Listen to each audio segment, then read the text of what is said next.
Sales report बनाओ।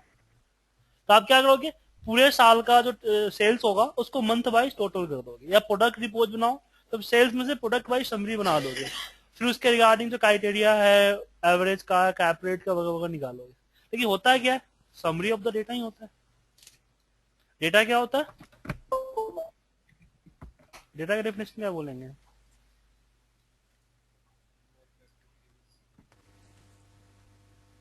Data data आप लोग करते हो, हेलो। उसका डेफिनेशन क्या है? हुँ? अगर आप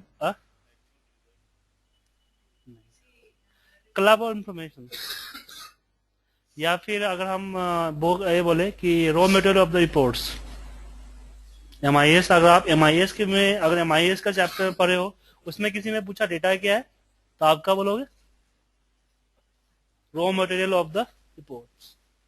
अगर आप स्टैटिक इसमें स्टैटिक्स में या फिर आप इसमें कर रहे हो, सिक्वल में कर रहे हो, तो क्लब ऑफ इंफॉर्मेशन। एमसीए का सवाल था, क्या हुआ था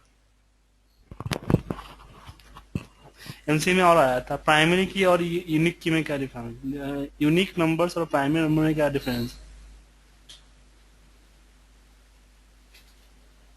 दोनों सेम है। यूनिक नंबर वही होता है कि एक ही नंबर होता है, प्राइमरी नंबर वही होता है कि एक ही होता है। हाँ, प्राइमरी नंबर में नल एक्सेप्ट नहीं करता है, यूनिक नंबर में नल एक्सेप्ट कर लेता है, मतलब कि ब्लैंक्स। तो हम पाइवट का यूज क्यों करते हैं? पाइवट का मेरे हिसाब से 3 चीजों में यूज होता है, summarise of the data, analyse of the data and represent of the data. ठीक है, तो हम किस पाइवट का 3 चीजों में इसका यूज करते हैं। तो चलिए हम इसी चीज को देखते हैं। पाइवट यूज करने से पहले आपको पाइवट से रिलेटेड जो डेटा हो उस डेटा के बारे में समझना चाहिए। तो मैं स्टार्ट करता हूं एक सिंपल डेटाबेस से। मेरे पास किसी हेलो। कॉलिंग का डेटाबेस है जो आपके सामने खुला हुआ है, हेलो। हालांकि मैं नेट से ही कॉपी किया है। सिंपल डेटा में क्या होता है ना कि आपको समझ में आता है अच्छी तरीके से। छोटा डेटा होता है, इफेक्ट आपको पता चल जाता है क्या इफेक्ट है। जब भी आप पाइवट लगाओ तो सबसे पहले आप डेटा को समझो, डेटा को समझो कि डेटा होता क्या है, कि आपका डेटा जो है क्या।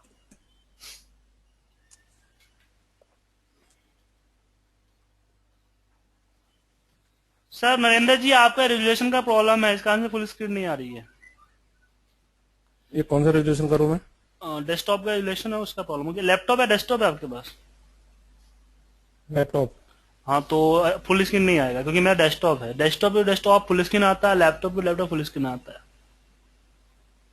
नहीं, अगर मैं आपके वाले रेजोल्यूशन करूंगा तो आ जाएगा ना? हाँ, वो आई थिंक मेरा रेजुलेशन बताया तुम क्या है।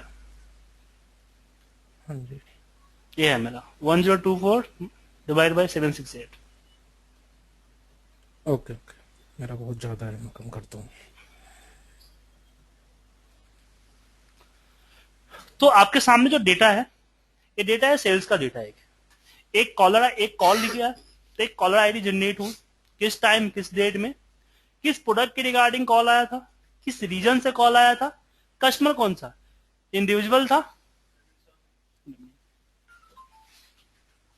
ये लोग डेली क्लास के लोग हैं, आज पाइवट था ना, मैं लगा आ जाओ कल सिखा दूं, वरना इनके पाइवट चलेगा 3 दिन में, ऐसे एक दिन में हो जाएगा। कस्टमर टाइप, कि कस्टमर जो कॉल किया इंडिविजुअल, एसएमई है, लार्ज कॉर्पोरेट है। कॉल ड्यूरेशन कितना सेकंड चला, उसका प्रॉब्लम रिजॉल्व हुआ, उसने रेट क्या किया, हमने उसका कितना सेल किया और किस एजेंट ने सेल किया। मतलब ये समझाने कि किसी कस्टमर ने अपने प्रॉब्लम के लिए कॉल किया, उसको प्रॉब्लम डेस्कटॉप से था, लैपटॉप से था, किस रीजन से ले रहा था, कस्टमर इंडिविजुअल था या किसी एसएमई होता है, शॉर्ट मीडियम एंटरप्राइजेस था या फिर लार्ज कॉर्पोरेट से था, कितना सेकंड बात किया, जिस प्रॉब्लम के लिए उसने फोन किया था वो रिजॉल्व हुआ कि नहीं हुआ, क्या वो प्रॉब्लम पे हमने कुछ सेल किया। जैसे कि फोन किया कि सर मेरा हेडफोन वर्क नहीं कर रहा है, तो हमने, अगर ड्राइवर का प्रॉब्लम होगा तो उसको हम सॉल्व कर देंगे, लेकिन हेडफोन प्रॉब्लम है तो बोले हेडफोन में प्रॉब्लम है, उससे बोला ठीक है एक हेडफोन मुझे डिस्पैच कर दो, तो हमने हेडफोन एक सेल किया ना, वो है। और किस एजेंट ने किया, उस एजेंट का यह नाम है। जब भी हम पाइवट लगाएंगे एक चीज ध्यान रखिएगा, ऊपर का जो हेडिंग है वो हेडिंग ब्लैंक नहीं होना चाहिए। और बहुत सारे लोग पाइवट को सिलेक्ट करके अप्लाई करते हैं, कभी हम सिलेक्ट नहीं भी करते। सिलेक्ट करो ना करो डिपेंड करता है आपके डेटा के ऊपर। अगर आपका डेटा में पूरा का पूरा रो ब्लैंक है तो आपको पूरा डेटा सिलेक्ट करना पड़ेगा। क्यों? क्योंकि आप सिलेक्ट नहीं करोगे तो आपका पाइवट यहीं तक लगेगा, इसके नीचे तक नहीं लगेगा। एक कंट्रोल ए पे काम करता है, इसको करंट रीजन कहते हैं। हाँ, तो ब्लैंक इसको ब्लैंक शो करके देगा। ठीक है, तो चलिए हम इसको सिलेक्ट करके हम पाइवट टेबल, अब अभी यहाँ पे कुछ अब नहीं करना है, लाइक ओके कर दीजिए।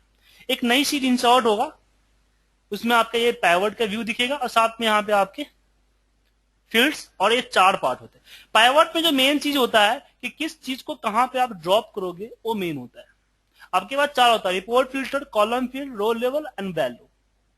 4 एरिया होते हैं जिसपे इसका यूज कर सकते हो। लेकिन उससे पहले आपको ड्रॉप करने से पहले आपको पता करना होगा कि आपको किस तरह का रिपोर्ट चाहते हो आप, क्योंकि पाइवट तो समरी निकालता है, तो आपको किस तरह की समरी चाहिए। तो उस केस में हम डिसाइड करेंगे मुझे कस्ट ए चाहिए, मुझे रीजन बाय सेल्स रिपोर्ट चाहिए, किस रीजन में क्या सेल हुआ है ओवरऑल। तो मैं रीजन को उठा के रो में डालूंगा।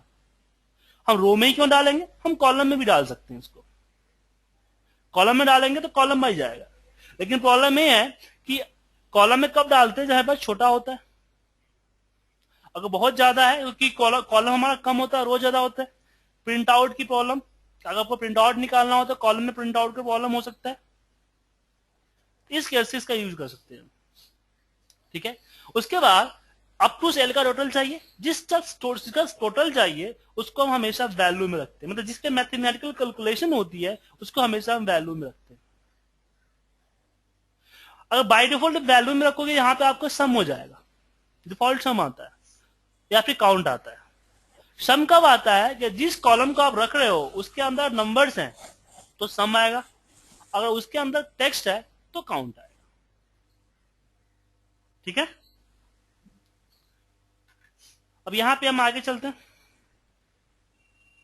यहां पे टोटल आ गया आपको। अब मुझे यहां पे चाहिए कस्टमर टाइप के अकॉर्डिंगली चाहिए, तो आपको 2 चाहिए कि मैं चाहता हूं कि किस रीजन में किस टाइप के कस्टमर क्या सेल हुआ है। तो आप कस्टमर टाइप को उठाकर कॉलम में रख दो तो कुछ इस तरह का रिपोर्ट बनेगा, या फिर आप रीजन के नीचे भी रखोगे तो इस तरह का रिपोर्ट बनेगा। इस तरह रिपोर्ट बनने में एक फायदा होगा कि आप यहां पे जाओ और इसको माइनस पे क्लिक करो, ये आपका टोटल आ रहा है रीजन वाइज। मैं इस पे क्लिक करूंगा तो फिर इसकी ये आ जाएंगे कस्टमर टाइप। तो समरी का समरी आप यहां से निकाल सकते हो। इसके 2 फायदे हैं। ठीक है, या फिर आप यहां पे इसके नीचे 1 बाय 1 करके रख सकते हो, सेम आप कॉलम में भी 1 बाय 1 करके लिख सकते हो। जैसे कि मैं रिजॉल्व नीचे रख दूं, यहां आ गया। अब देखिए यहां पे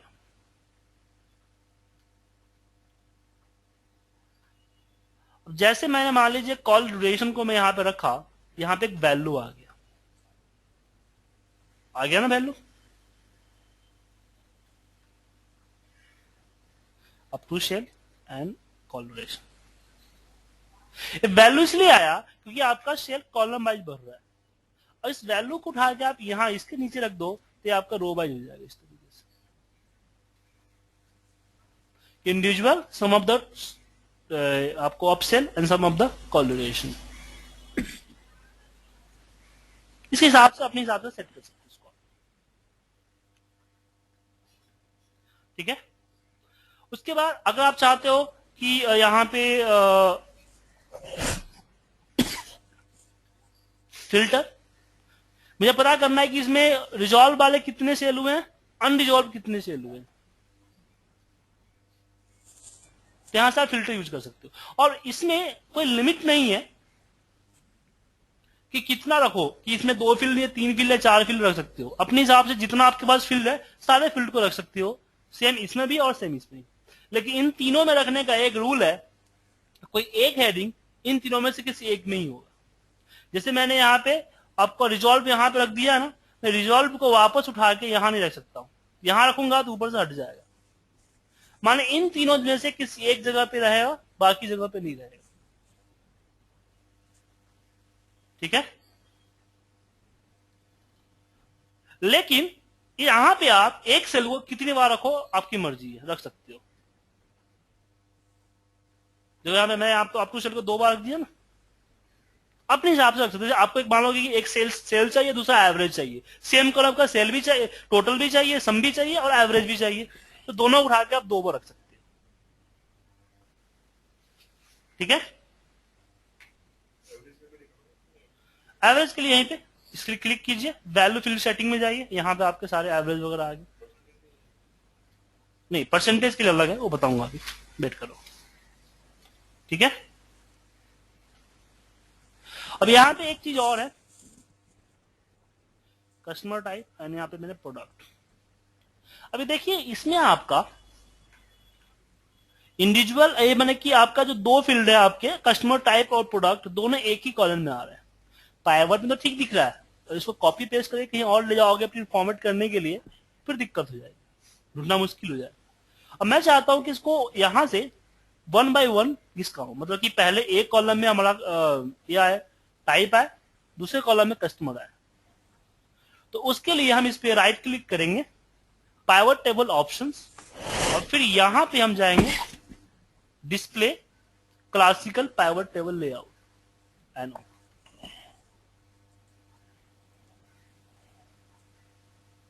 ठीक है, क्लासिकल पाइवट टेबल लेआउट पे जाओगे तो ये आपके यहाँ पे दिख जाएगा।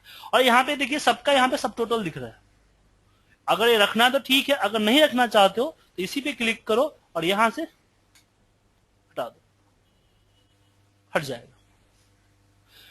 अब अगर इसकी फॉर्मेटिंग आप करते हो तो इसमें एक दिक्कत होगा, अब पता नहीं चला कि इंडिविजुअल किसका है, इन सबों का ऐसे पता नहीं चला किसका कौन है। आप चाहते हो कि इसको मर्ज करना, तो पाइवट में किसी तरह की मर्ज वगैरह नहीं कर सकते हो आप, लेकिन पाइवट टेबल ऑप्शन के जरिए जाके आप मर्ज कर सकते हो। मर्ज सेंटर मर्ज हो गया, एक टोटल डिस्प्ले होता है लास्ट में। अब चाहते हो टोटल डिस्प्ले ना हो तो उसके लिए भी आप पाइवट टेबल ऑप्शन में जाके टोटल फिल्टर्स में यहां से अनचेक कर दीजिए तो हट जाएगा।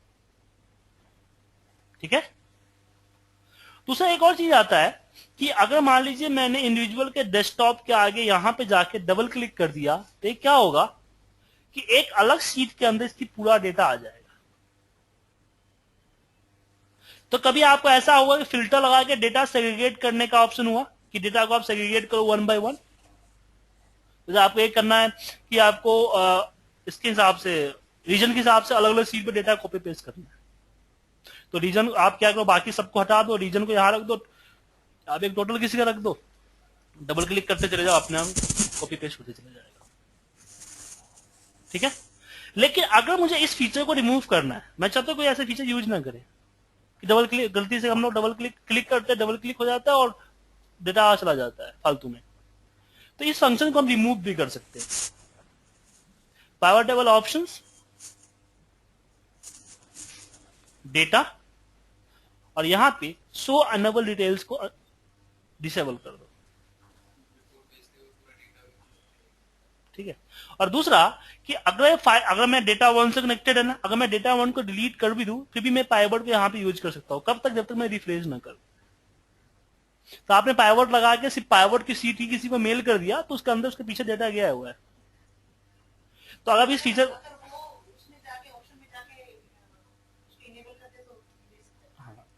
नहीं नहीं वो ले सकता है, लेकिन उसका एक और है ना कि आप चाहते हो कि डेटा पाइवट के साथ सेव ही ना हो, तो उस केस में यहां से save source data with file enable कर दो।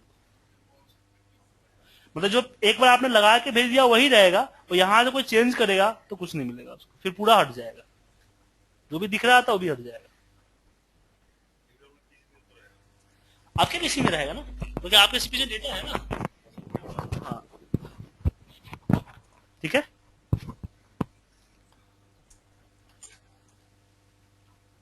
दूसरा एक चीज है कि जब भी हम पाइवट के अंदर में कोई भी चेंजिंग करते हैं तो डिफॉल्ट नहीं होता। जैसे मान लीजिए मैं यहाँ पे मिडिल लिस्ट में जाके मैंने इसमें 1200 रख दिया, ठीक है, तो अभी इसमें देखिए कोई इफेक्ट मिडिल लिस्ट में आपको कोई इफेक्ट नहीं हुआ है, नहीं हुआ ना, नहीं नहीं मिडिल लिस्ट यहाँ रखना ना मुझे, रीजन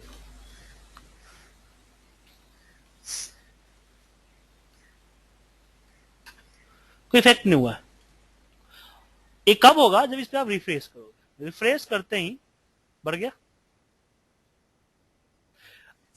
ठीक है।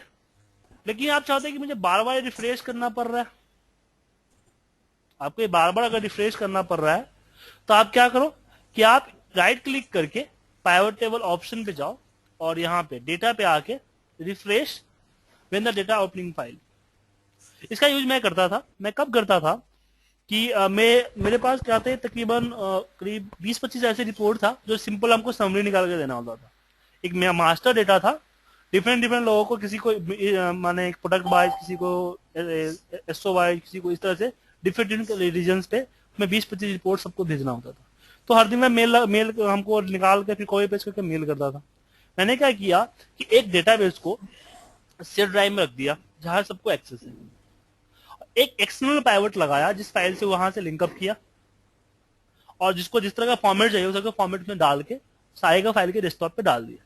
मैंने बोल दिया जब भी आपको रिपोर्ट देखना हो डबल क्लिक कीजिए, आपको दिख जाएगा, आपका रिपोर्ट दिख जाएगा। तो कुछ लोगों को तो एक्सेल आता था तो लोग रिफ्रेश कर लेते थे, कुछ लोगों को एक्सेल बिल्कुल नहीं आता था, बोलते यार तुम्हारा रिपोर्ट अपडेट ही नहीं होता है। तो पिछला कल जो देखा तो यही सेम है। तो मैं बोला रिफ्रेश करो यार, इतना कौन करेगा, तुम बना के मेल कर दिया करो। तो मैंने क्या किया, मैंने इसमें ठीक है आपका अपना रिफ्रेश हो जाएगा, मैंने राइट क्लिक करके उसमें जाके refresh when the opening file option में जाकर टिक कर दिया। तो क्या हुआ कि जब भी वो फाइल ओपन करता था, मान लो डेटा अपडेट नहीं हुआ, तो मैं बोला कि एक काम करो, जब भी अगर डेटा अपडेट ना दिखे ना तो फाइल को क्लोज करके फिर वापस ओपन कर लिया करो, आपका डेटा अपने आप दिख जाएगा, रिफ्रेश हो जाएगा। लेकिन ये तो वहां पे था ना जहां पे आपका डेटा नहीं, शेयर पॉइंट पे तो कोई दिक्कत नहीं, जहां पे आपका डेटा चेंजिंग होता है और आपका डेटा इंक्रीज होता है, वहां पे तो पाइवट आपका अपडेट नहीं करेगा। क्यों? क्योंकि पाइवट टेबल के अंदर उसका एक सिलेक्टेड होता है, एरिया होता है। पाइवट टेबल में आप जाओगे ना तो उसके लिए आपको यहां से चेंज डेटा सोर्स आपको हमेशा करना पड़ेगा। डेटा बढ़ता और कमता है, लेकिन मैं ये भी ऑटोमेट करना चाहता हूं, मैं डेटा नीचे पेस्ट करूं तो मैं बढ़ जाए, डेटा नीचे मैं डिलीट करूं तो घट जाए अपने आप। तो उसके 2-3 तरीके हैं, लेकिन वो तरीके को हम छोड़ते हैं। हम क्या करते हैं कि इसको सिलेक्ट करेंगे और हम इसको फॉर्मेट टेबल में कन्वर्ट कर देंगे। अब इस एरिया का नाम टेबल 2 हो गया। इसकी खासियत क्या है कि अगर नीचे कोई डेटा मैं डालूंगा तो अपने आप टेबल के अंदर चला जाएगा, नहीं तो हम इसको ड्रैग भी कर देंगे यहां से,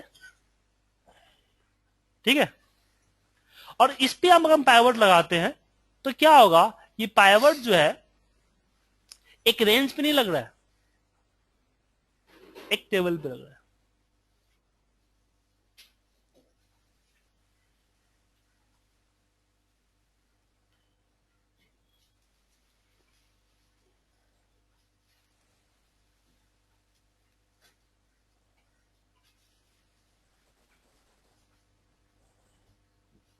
उसको इधर बैठा दो,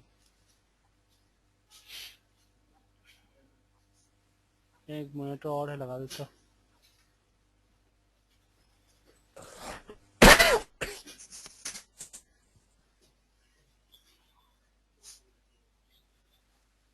शेयर हो जाएगा, कोई दिक्कत नहीं। मैं मोटर लगाना भूल गया ना, एक और लगा देता हूँ।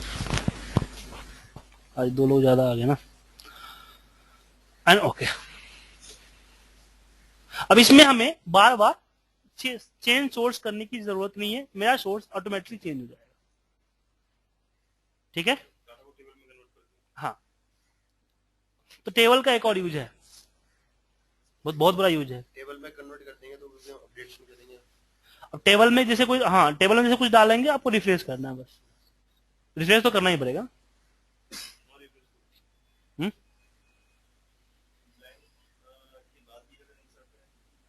क्या ब्लैक मतलब? नहीं, देखिए आप बेसिकली क्या है ना कि इसके टेबल के अंदर अगर आप यहां पे कुछ डालते हो तो टेबल इसके अंदर ऑटोमेटिकली आ जाता है, टेबल इसको अपने आप में कैप्चर कर लेगा। और नहीं किया तो बस इसको उठा कर ड्रैग कर दो ना यहां से, सबसे लास्ट में आपका ट्रैकिंग पॉइंट है यहाँ पे टेबल का, क्या है ना। तो इजी पड़ेगा ना पाइवट को चेंज को सोर्स करने से अच्छा इजी पड़ेगा ये आपको। डिफॉल्ट ऐसे ले लेता है, कभी कभी ऐसा होता है तो नहीं लेता है, कभी कभी। कब नहीं लेता है? जब आपने यहां पे पेस्ट कर दिया, ये ब्लैंक छूट गया तो ये नहीं लेगा।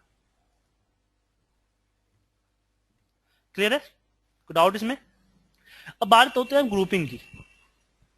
ग्रुपिंग कि मेरे पास प्रोडक्ट क्या है, डेट एंड टाइम्स है, डेट बाई प्रोडक्ट है हमारे पास। मुझे इसमें मंथली सेल्स रिपोर्ट चाहिए।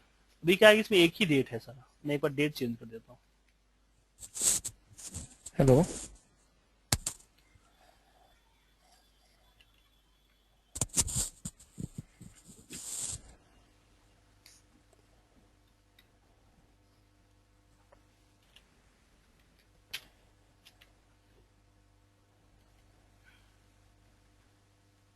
मैंने क्या किया,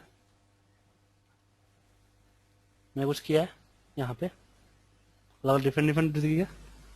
मैंने इसे +05 कर दिया, मैंने कुछ आवर्स जोड़ दिए, मैंने इसमें सीक्वेंस जोड़ते जोड़ते जोड़ते डेट चलने लग रहा है अपने। ठीक है, तो इसमें मुझे इसमें रिपोर्ट चाहिए मंथली कि किस मंथ में क्या सेल हुआ है। बट प्रॉब्लम क्या है कि इस डेटा के अंदर कहीं मंथ है ही नहीं, कहीं मंथ नहीं है। आपको यहां पे अलग जाके एक मंथ क्रिएट करना पड़ेगा। तो आप इसी में आप डेट को ग्रुप कर सकते हो मंथ में। तो मैं राइट क्लिक किया और यहां पे ग्रुप पे क्लिक किया और मंथ। लेकिन याद रखिएगा कि ग्रुप करने से पहले आपका डेटा डेट में ही होना चाहिए। कोई टेक्स्ट में हुआ तो ग्रुप का ऑप्शन आएगा ही नहीं। ठीक है, मंथ देखो, मंथ वाइज आ गया पूरा। मंथ और ईयर साथ में चाहिए, दोनों साथ में कर सकते हो। क्वार्टर भी साथ में चाहिए, क्वार्टर भी कर सकते हो।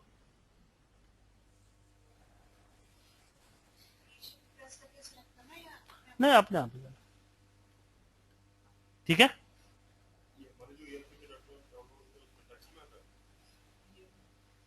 ठीक है। अब इसमें आप चाहते हो कि ईयर को फिल्टर में रखना तो इसको उठा के फिल्टर में रख दो। क्वार्टर को फिल्टर में रखना चाहता हूं, क्वार्टर को फिल्टर में रख दो। अब इसमें आवर रिपोर्ट चाहता हूं मैं, हर डे का आवरली रिपोर्ट, हर डेट का आवरली रिपोर्ट चाहता हूं। तो मैंने क्या किया कि इसको ग्रुप में गया और फिर इसको मैंने डे आवर दोनों ले लिया। ठीक है, और फिर मैंने क्या किया कि इसमें से ईयर को ऊपर रख दिया, यहां पे क्वार्टर भी रख दो, मंथ भी रख दो, डे भी रख दो। हो गया। मैं यहां से डे सेलेक्ट कर, यहां से मैंने यहां पे मंथ सेलेक्ट किया कि जनवरी महीने का कौन सा दिन, 5 जन को, 5 जन के पूरे आवर्स रिपोर्ट निकली। 1 बजे का ये था, 3 बजे ये था। ये आवरली रिपोर्ट क्या होता है, 1-1 घंटे का ग्रुप होता है। 1 से 2 जितने भी थे सेम आ गया, 3 से 4 के 3 से 4 वाले में, 4 से 5 वाले में, इस तरह से ग्रुप बन गया। इसका यूज आपको कॉल सेंटर्स में ज्यादा होता है, जहां पे इनबाउंड कॉल्स रिपोर्ट होती है ना, वहां पे इस तरह की चीजें होती है, वर्क फ्लो देखने के लिए। माने कि कल मुझे अगर स्टूल करना है कि कल मैं अपना सिटिंग प्लान शेड्यूल करना है कि कल कितने लोग आएंगे, किस किस शिफ्ट में आएंगे, तो यहीं से करते हैं कि आज कितने कॉल्स आए, किस किस घंटे में कौन सा कॉल्स आया और कितने बंदे थे, कितने कॉल को हमने पिक किया, कितने कॉल को हमने पिक नहीं कर पाया, कितना होल्ड टाइम था। अगर हम कॉल पिक नहीं करते तो 2 रीजन होता है, एक बंदा कॉल नहीं पिक कर रहा है, ठीक है, या फिर दूसरा बंदा ये भी हो सकता है कि बहुत ज्यादा कॉल्स आ रहे हैं इसलिए वेटिंग में जा रहे हैं। तो बेटी अगर मान लीजिए यहाँ पे 600 कॉल्स आए, यहाँ पे 2 बंदा है, सिंपल सी बात है, 2 बंदे पे 600 कॉल कैसे अटेंड कर पाएगा 1 घंटे में, वो भी। तो सिटिंग प्लान करने के लिए इसका यूज करते हैं हम लोग कॉल सेंटर्स में। ठीक है, अब बारी आती है फॉर्मेटिंग्स की। देखिए, पाइवट के ऊपर आप जो नॉर्मल फॉर्मेटिंग होती है वो नॉर्मल फॉर्मेटिंग यूज कर सकते हो आप, लेकिन जैसे रिफ्रेश करोगे आपका फॉर्मेटिंग गायब हो जाएगा। ये इशू है। तो आप क्या करो कि पाइवट टेबल टूल्स में डिजाइन होता है, डिजाइन में से फॉर्मेट अप्लाई करो, ये आपका नहीं उड़ेगा। अगर आपका मान लीजिए पाइवट इंक्रीज होता है तो इंक्रीज हो जाएगा, डिक्रीज होता है तो फिर डिक्रीज हो जाएगा। अपने फॉर्मेटिंग इंक्रीज होते रहेगा। लेकिन नॉर्मल फॉर्मेटिंग करोगे तो कल के डेटा बढ़ेगा तो फॉर्मेट नहीं बढ़ेगा। डेटा कमेगा तो फॉर्मेट नहीं कमेगा, फॉर्मेट जो ब्लैंक रहेगा ब्लैंक में फॉर्मेट आ जाएगा, तब यहां से फॉर्मेट लो। लेकिन बोलो सर यहाँ पे मेरे लायक फॉर्मेट है नहीं, यहाँ पे अगर आपके लिए फॉर्मेट नहीं मिल रहा है तो आप यहीं पे न्यू पाइवट टेबल स्टाइल और इसके फॉर्म में जाके खुद की फॉर्मेटिंग डिजाइन कर सकते हो जो आपको चाहिए। ठीक है, रही बात कंडीशनल फॉर्मेटिंग भी, तो आप कंडीशनल फॉर्मेटिंग लगा सकते हो, कोई दिक्कत नहीं है, बट वही है कि वो आपका इंक्रीज डिक्रीज होने पे रिमूव नहीं होगा, जहां लग गया वो पाइवट से लिंकअप नहीं होता है, वो सेल से लिंकअप होता है। ये पाइवट टेबल 2 से लिंकअप नहीं हुआ, ये आपका B7 से लिंक हो गया, तो B7 पे डेटा है तो ठीक है, नहीं है तो नहीं है। ठीक है, होगी क्यों नहीं होगी, ये तो B7 पे जो डेटा यहाँ पे हमने लगा, इसमें कॉलम में लगा दिया ग्रेटर देन 50, तो अगर यहाँ पे कल नंबर आया तो हाईलाइट होगा ही होगा। इसको पाइवट से कोई मतलब नहीं है, सेल की वैल्यू से मतलब है। ठीक है, हाँ, नहीं ड्रैग कर सकते हो, नॉर्मल फॉर्मेटिंग कर सकते हो, इस तरह का ड्रैग नहीं कर सकते हो। फॉर्मेटिंग तो ड्रैग कर सकते हो ना आप, करेंसी फॉर्मेटिंग में फॉर्मेट ड्रैग कर सकते हो आप। ठीक है, तो कौन सा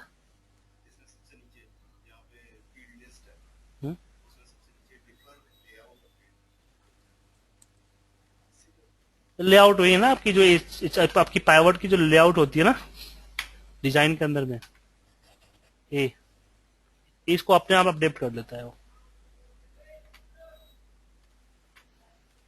इसमें एक चीज और, इसमें आपसे एक चीज और चलते हैं, हमने अभी तक क्या है, डेट को ग्रुप किया, हम टेक्स्ट को भी ग्रुप कर सकते हैं, तो चलिए टेक्स्ट को ग्रुप करते हैं। मैं इसको उठा के इधर रख देता हूं, और मैंने यहाँ पे एजेंट आईडी यहाँ पे रख दिया, और फिर मैं रीजन यहाँ पे डाल दिया। अब मुझे क्या है कि मुझे पता है कि ये दोनों एजेंट जो है एक ही टीम में काम कर रहे हैं, इन दोनों का सेल इकट्ठा चाहिए, तो आप कंट्रोल प्रेस करके इसको सिलेक्ट करो, राइट क्लिक करो और यहां पे कर दो ग्रुप, और ग्रुप 1 आ गया। इसमें आप कोई भी किसी तरह का चेंज कर सकते हो, मतलब कि आप इस कॉलम में, इस रो में कुछ भी चेंजिंग अपने हिसाब से लिख सकते हो ना, ठीक है, लेकिन इसमें कोई चेंजिंग नहीं कर सकते हो आप जो यहां पे लिखते हो या यहां पे लिखते हो, इन दोनों का अपने हिसाब से चेंज कर सकते हो, इसको नहीं चेंज कर सकते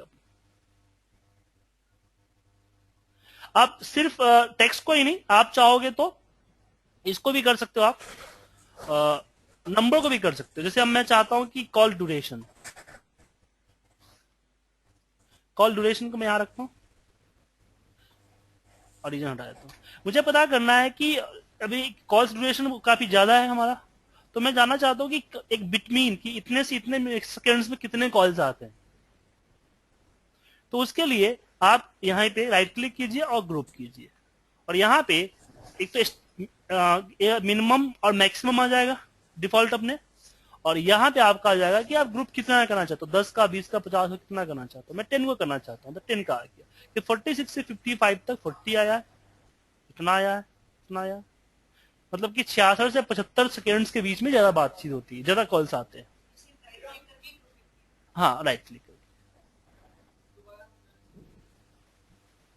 आप नंबर्स को भी ग्रुप कर सकते हो, जैसे हमने डेट को किया, मंथ में, क्वार्टर में, ईयर में, डे में, टाइम में, फिर हमने नेम को ग्रुप किया सिलेक्ट करके। ऐसे आप चाहो तो नंबर्स को भी स्लैब बाय ग्रुप कर सकते हो, कि 40 से 50 तक, 50 से 60 तक, 60 से 70 तक, ऐसा ग्रुप कर सकते हो। तो सिंपल राइट क्लिक करना है, ग्रुप पे जाना है, मिनिमम मैक्सिमम ऑटोमेटिकली आएगा, आप चाहो तो अपने हिसाब से डाल भी सकते हो आप। हमने बोल, हाँ, इसी का डिफॉल्ट होता है। हाँ, अब चाहो तो डाल सकते हो, जैसे मैंने बोल दिया ना 100 110 तक, मैंने पूरा करना चाहते हो ना आप।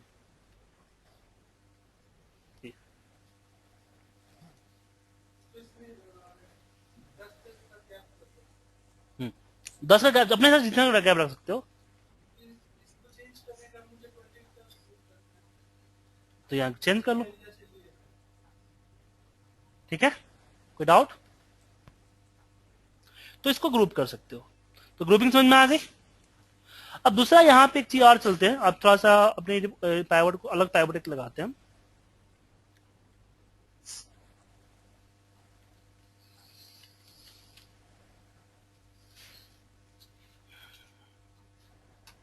अब जैसे कि मैंने यहाँ पे प्रोडक्ट को यहाँ रखा और अप टू सेल्स को मैंने यहाँ रखा। अब मान लीजिए कि सॉफ्टवेयर जो मेरा है, इसको सॉर्टिंग करना, आपको सॉर्ट भी कर सकते हो यहां से। अब मैं यहाँ पे जो मिसलेनियस है, ये हमारा टारगेट है। इसके बिहाफ पे मैं बाकियों का परसेंटेज चाहता हूं, कितना परसेंटेज। ठीक है, तो आप इसी को कर सकते हैं। अभी मैं यहाँ पे एक और रख लेता हूं, फिर मैं इस पे साइड में जाके वैल्यू फिल सेटिंग में आता हूं। यहाँ पे नॉर्मल सम है, यहाँ पे वैल्यू शो एज पे चले जाइए। फिर वैल्यू शो एज पे आप जाओगे तो यहाँ पे आपको नॉर्मल दिखेगा। इसमें क्या कहते हैं, डिफरेंस फ्रॉम। इसमें मैंने बोला कि प्रोडक्ट, और प्रोडक्ट में मैंने मिसलेनियस सेलेक्ट कर लिया। तो ये क्या होगा कि मिसलेनियस की जो अमाउंट है, इस अमाउंट से सबको डिफरेंस निकाल के बताएगा। परसेंटेज चाहिए तो आप इसी में आप परसेंटेज ऑफ कर दीजिए, तो सबको डिवाइड कर दिया इसमें। हाँ, मिसलेनियस को एज टारगेट ले लिया और उसे परसेंटेज कर दिया। परसेंटेज डिफरेंस फ्रॉम मतलब कि कितना परसेंट रह चुका है, जो माइनस दिखाया था वो बताएगा आपका। हाँ, उसके बाद रनिंग टोटल, जो क्यूमुलेटिव टोटल होता है ना, वो दिखाएगा आपको। फिर इसमें आपका percentage of the row and percentage of the column. ये तो अभी सिर्फ कॉलम वाइज डेटा है, तो रो तो लग ही नहीं सकता इसमें। रो वाइज में क्या होगा कि मैं इसको हटा देता हूं एक बार, मैं यहाँ पे रीजन्स डाल देता हूँ। ये रो आ गया ना। अगर मैं परसेंटेज ऑफ रो करता हूं तो इससे सबको डिवाइड करेगा। परसेंटेज ऑफ कॉलम करता हूं तो इससे सबको डिवाइड करेगा। परसेंटेज ऑफ द टोटल करता हूं तो इससे सबको डिवाइड करेगा।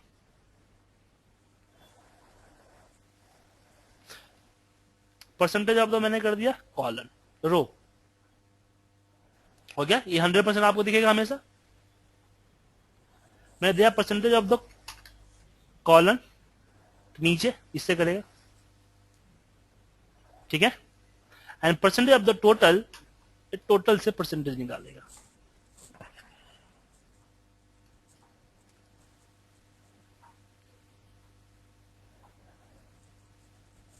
ठीक है, डाउट इसमें? इस क्या हुआ? परसेंटेज ऑफ कॉलम में इससे, इस टोटल से इस पूरे को डिवाइड करेगा ना। परसेंटेज ऑफ रो से इसकी टोटल से, मतलब कि यहां हुआ ना कि ईस्ट में क्या कंट्रीब्यूशन है, इसमें क्या है कि एसएसटीज में क्या कंट्रीब्यूशन है, और यहां पे ओवरऑल में क्या कंट्रीब्यूशन है। ठीक है, क्लियर है? कोई डाउट इसमें?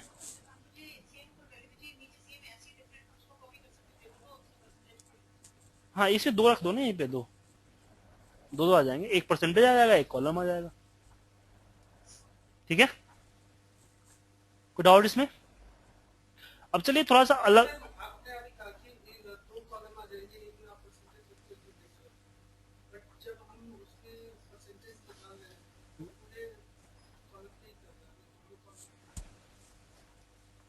यहां पे एक ही वैल्यू को दो बार रख दिया ना हमने, एक पे करेंगे ना। ये देखिए ना, परसेंटेज मैंने कॉलम कर दिया।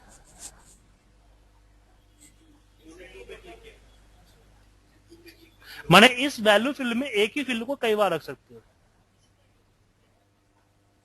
ठीक है, हाँ, वन पे क्लिक करना पड़ेगा। तो ये आपको समझ में आ गया ना, यहाँ पे जो वैल्यू शो में करते हैं। अब बारी आती है कैलकुलेशंस की। कैलकुलेशन का यूज है, आइए कैलकुलेशन की यूज समझते हैं। लेकिन उसके लिए मैं डेटा चेंज करता हूं।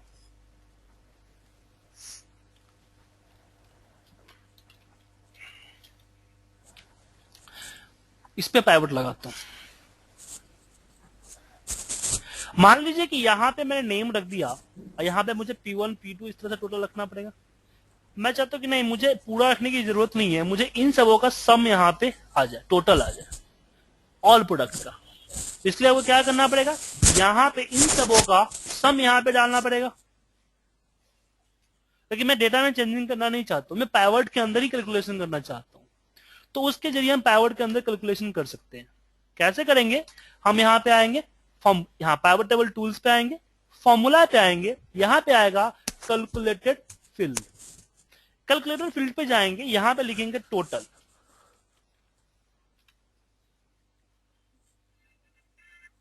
ठीक है, और उसके बाद यहां पे जिसका इसका टोटल करना है उसको सेलेक्ट करके और प्लस करते चले जाओ।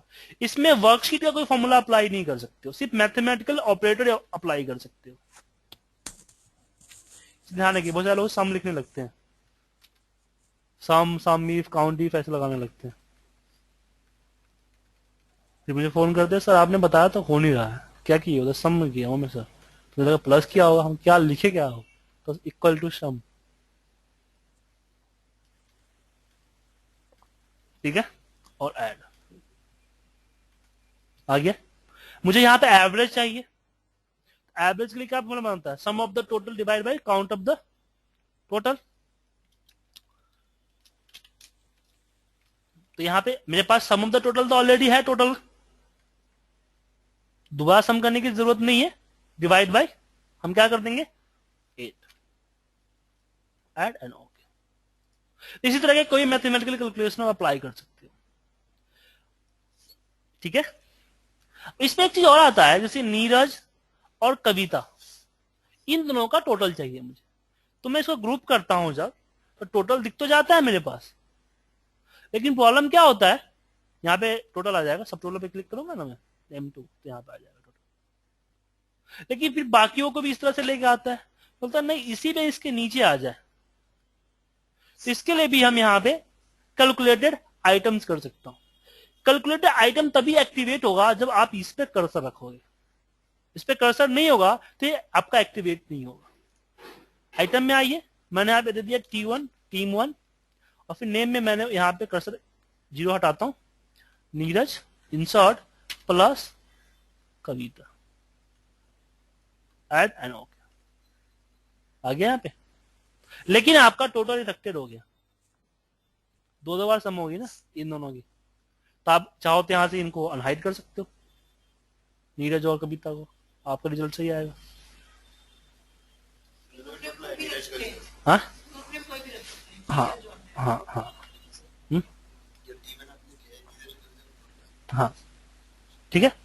और इसका फॉर्मूला में आइएगा सॉल्व ऑर्डर, यहाँ पे आपका सॉल्व ऑर्डर, जो भी आप कैलकुलेट करोगे उसका ऑर्डरली आपको यहाँ पे दिखाएगा। ठीक है, अगर कंफ्यूज हो रहे हो तो आप यहीं पे आप लिस्ट फॉर्मूला पे क्लिक कीजिए, एक नया सीट इंसर्ट करेगा, इस पाइवट टेबल के अंदर जो भी आपने कैलकुलेशन से आप जो भी आपने संभव किया है पूरा यहाँ पे दिख जाएगा। मैं टोटल का टोटल निकाला था, एवीजी निकाला था, फिर T1 निकाला, पूरा एक अलग सीट में आपको दिख जाएगा। ठीक है, यहां से उसके बाद छोटे मोटे चीजें वो देखते हैं। पाइवट चार्ट, पाइवट के अंदर आप चार्ट बना सकते हो जो कि पाइवट से लिंक होगा आपका। हाँ, अपने आप पाइवट इंक्रीज होगा तो ये भी इंक्रीज होगा, पाइवट डिक्रीज होगा तो ये भी डिक्रीज होगा। हाँ, नहीं होता,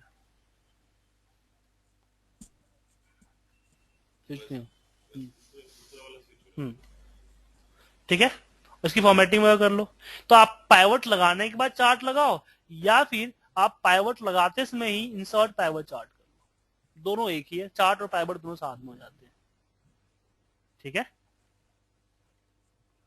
उसके बाद आता है आपका मूव पाइवट, या फिर यहीं पे आपके पास मूव पाइवट टेबल। जैसे आपने पाइवट यहां लगा लिया लेकिन कहीं और लगाना था आपको, तो यहां से मूव कीजिए, एक नया सीट में मूव करना चाहते हो या फिर कोई पुराना जो बना हुआ है सीट उस पर मूव करना चाहते हो, सिलेक्ट करके मूव कर सकते हो। ठीक है, या फिर अगर आप बाद में लगा के मूव करने के, कभी किसी को क्या होता है कहीं लगाना होता है तो पहले लगा लेते फिर मूव करते हैं, तो आप इंसर्ट करके आप पहले ही एक अलग सीट पे पाइवट बना सकते हो अपने हिसाब से। जैसे मैंने जो सिलेक्ट कर लिया, यहाँ पे लगा दिया पाइवट, एक पाइवट को हमने पूरा किया। अब मुझे कई सारे पाइवट चाहिए होता है, तो उसके लिए हम क्या करते हैं कि अलग अलग सीट पे पाइवट ना लगा के एक ही सीट पे कई पाइवट लगा सकते हैं। डैशबोर्ड इसका, हाँ, उसका यूज डैशबोर्ड में ज्यादा करते हैं, लेकिन याद रखिएगा एक पाइवट अगर पूरा हो गया तभी दूसरा पाइवट यूज कीजिए आप। तो इसमें चेंजिंग करेंगे तो आपका ये रिप्लेस कर देगा। एक पाइवट पूरा ओके हो गया, इसमें कोई चेंज नहीं होगा, तो नीचे वाले पाइवट को यूज कीजिए। और जिसका डेटा इंक्रीज डिक्रीज होता है उसमें इस तरह का पाइवट यूज मत कीजिए। जैसे मान लीजिए आपने आज ये लगाया, कल आपके पास ये नाम में 8-9 हो सकते हैं, तो फिर दिक्कत हो जाएगा ना फिर आपको।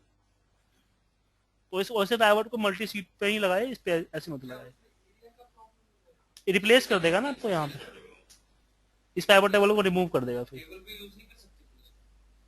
नहीं नहीं, टेबल की बात नहीं है ना, ये पाइवट का। आप देखिए इसमें कहा गैप बनाना पड़ेगा। अब प्रॉब्लम होगी कितना बढ़ा है पता हो तो गैप बनाओगे आप, रिप्लेस करते आएगा अपने आप। हाँ, अगर आप यहां पे रख दो तो फिर अगर एक कॉलम भरा तो नहीं, अगर आपका रिपोर्ट अगर रो कॉलम का हुआ तो ये फायदा क्या हुआ, अलग अलग सीट पे कर लो। जब अब सीट स्क्रॉल करोगे उससे जाके सीट पे क्लिक कर लो, या फिर हाइपर लिंक से फॉलो करवा लो, तो पाइवट 1 क्लिक पाइवट 2 अपने आप चला जाएगा दूसरे पाइवट पर लग सीट। ठीक है, कोई डाउट इसमें? सिलेक्शन की बारी आती है, तो इसमें एक चीज और होती है, जैसे कि हमने यहाँ पे कर दिया, एक होता है अनेबल सिलेक्शन। पता है क्या है? जैसे इसको सिलेक्ट करते पूरा सिलेक्ट होता है, या फिर मान लो कि जब मल्टीपल पाइवट्स होते हैं हमारे पास,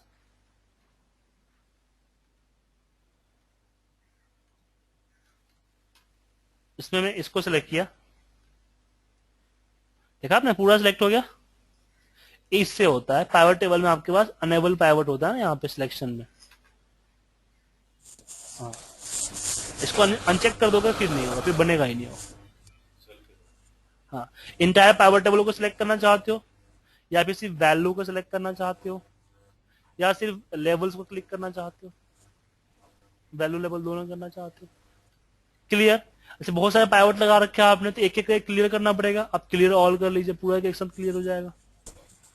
चेंज डेटा सोर्स तो बताया मैंने आपको, रिफ्रेश, शॉर्टिंग, ग्रुप बताया मैंने आपको, और ये प्लस माइनस होता है, जो प्लस माइनस का साइन आता है ना उसके लिए होता है। एक चीज और आती है इसमें बारी, वो आपको मैं बताता हूँ।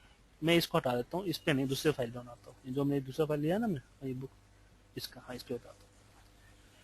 मुझे क्या करना है कि मुझे इस पे पाइवट बनाना है, एक नहीं बहुत सारे।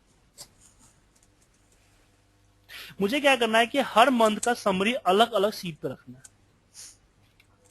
तो 12 महीने हैं तो 12 पाइवट बनाने पड़ेंगे।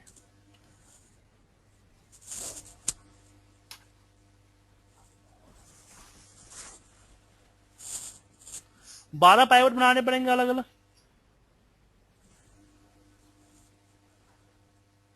क्या हो गया? तो मैं क्या करूंगा, मंथ को मैं यहां पर रख दूंगा फिल्टर में, फिर नेम को मैंने यहां रख दिया, और फिर जो बाकी चीजें हैं उसको आप रखते चले जाओ।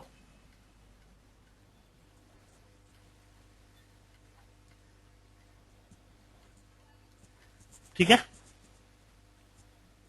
अब क्या कीजिए, पाइवट टेबल ऑप्शन पे जाइए।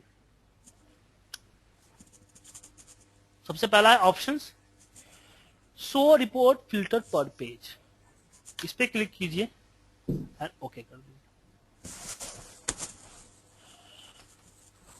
1 क्लिक में आपका अलग अलग हो गया।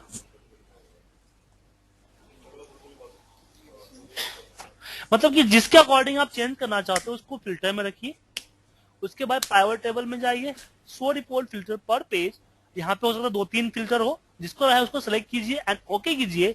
हर महीने का अलग अलग पाइवट, 12 शीट, 15 शीट, 100, 200, 10,000 जितना हो अपने आप अलग अलग शीट पे चला जाएगा। हमने क्या करना था सर कि जैसे मैं रिपोर्ट है ना, मुझे हर महीने की अलग अलग बनानी थी इस तरीके से। ठीक है, तो एक एक करके कॉपी पेस्ट करना पड़ता या फिर अलग अलग पाइवट लगाना पड़ता। तो मैंने क्या किया कि मंथ वाइज करना था, तो मंथ वाइज मैंने ये मंथ को रख दिया, बाकी जो पाइवट सजाना था सजा दिया। उसके बाद पाइवट टेबल टूल्स पे गया, pivot table options, show report filter पर पेज, सिलेक्ट करके ओके कर दिया। ठीक है, तो अलग अलग आपके यहां पे चला गया। क्लियर है? डाउट इसमें? अब बारी आती है आपकी external pivot table. External pivot table में क्या होता है, चलिए उसके बारे में देखते हैं। आपके ऑफिस में ऐसा कोई फाइल होगा जो 400-500 MB का फाइल होगा, बहुत बड़ा फाइल होगा, खुलने पे सिस्टम हैंग हो जाता है। तो आप चाहते हो कि मैं उस फाइल को बिना खोले पाइवट लगा दूं, फाइल ओपन नहीं करना है, मतलब कि डेटा कहीं और होगा, पाइवट कहीं और होगा, डिफरेंट डिफरेंट फाइल में। ठीक है, इससे क्या होगा कि आपका डेटा सिक्योर भी होगा। मान लो कि आप एक एक डेटा है उसमें 20 लोग पाइवट से काम करते हैं, समरी निकालते हैं, तो हर कोई पाइवट फाइल ओपन करता है, एक ओपन करता है, दूसरा इनोनली में रखता है, किसी ने चेंज कर दिया, आपने बोला कि आप लोगों को फाइल खोलने की जरूरत नहीं, आपको पाइवट पे डेटा चाहिए होता है ना, आप लीजिए इसकी पाइवट वाली फाइल, अपने सिस्टम में डाल लीजिए, शेडर से में डेटा डाला हुआ है, अपने में आपका पाइवट अपडेट होता रहेगा, जो कि मैंने किया। वो आपका आता है एक्सटर्नल पाइवट है। या फिर अदर एप्लीकेशन से लेना है आपको डेटा, जैसे कि MS एक्सेस से लेना है, SQL सर्वर से लेना है, उसके लिए इसका यूज कर सकते हो आप। तो उसके लिए इंसर्ट में आइए, जब हम पाइवट टेबल पे क्लिक करते हैं तो यहाँ पे choose external data source, choose connections. अगर कोई एक्सेल फाइल है तो ब्राउज फ्रॉम मोर पे जाइए और जहां पे आपकी एक्सेल फाइल पड़ी हुई है उसको सिलेक्ट कीजिए एंड ओके। तो इसमें से कौन सा सीट्स है, क्योंकि पाइवट वन टाइम में एक ही सीट से लग सकता है, तो क्लिक करके एंड ओके जो पाइवट आपका एंड ओके कीजिए। अब आपका डेटा पाइवट का नाम का फाइल कहां पड़ा हुआ है, डेस्कटॉप पड़ा हुआ, जो कि ओपन भी नहीं है, बैकएंड में ओपन हुआ है वो। तो आपको एक बार पाइवट इंसर्ट करने में दिक्कत होगा, बाकी आप जो नॉर्मल ऑपरेशन करोगे ना तो उससे फास्ट चलेगा। मान लो कि आपने ओरिजिनल डेटा फाइल पे आपने पाइवट लगाकर फिर काम किया, उसके ऑपरेशंस में और इसके ऑपरेशन में बहुत डिफरेंस होगा। बस हैंग कब करेगा, जब आप रिफ्रेश करोगे तो डेटा अपडेट करेगा, तो वन टाइम ही हैंग करेगा, बाकी तो सही है। अब बात होती है कि अगर आपको MS एक्सेस से पाइवट लेके आना है तो क्या करो, सेम प्रोसीजर है, choose connection, external data source, browse for more, इसमें आप MS एक्सेस का जो फाइल है वो सिलेक्ट कर लो, सिंपल सा।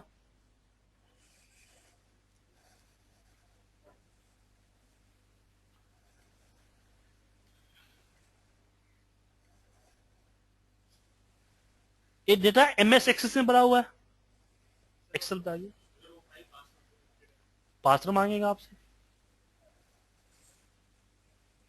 पासवर्ड आपने चेंज कर दिया तो आप डेटा में जाइए, प्रॉपर्टीज में कनेक्शन पे जाइए और इसके प्रॉपर्टीज में आइए, जो आपका डेटा कनेक्शन है, और डिफिनेशन यहाँ पे पासवर्ड देखिए कहीं लिखा होगा,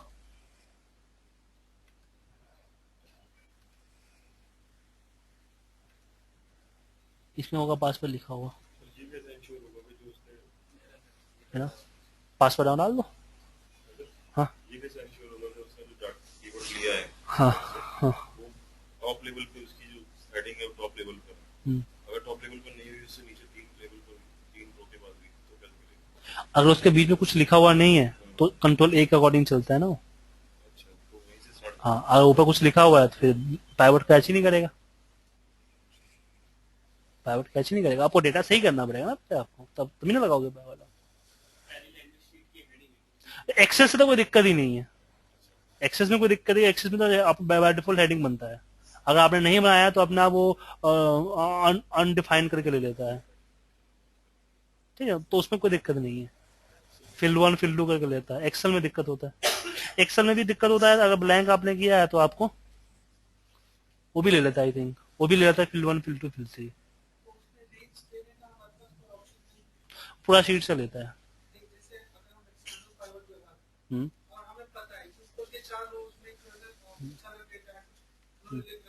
हाँ हमें नीचे के 5वें रो से देना है, तो क्या हमें यहाँ पे रेंज सेलेक्ट करने का कोई ऑप्शन नहीं है? एक मिनट देखो इसमें है,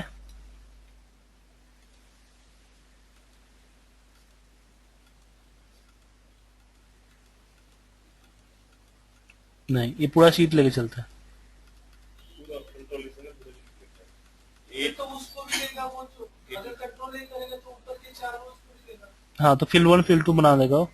तो डेटा आपको अपने हिसाब से सही करना पड़ेगा ना,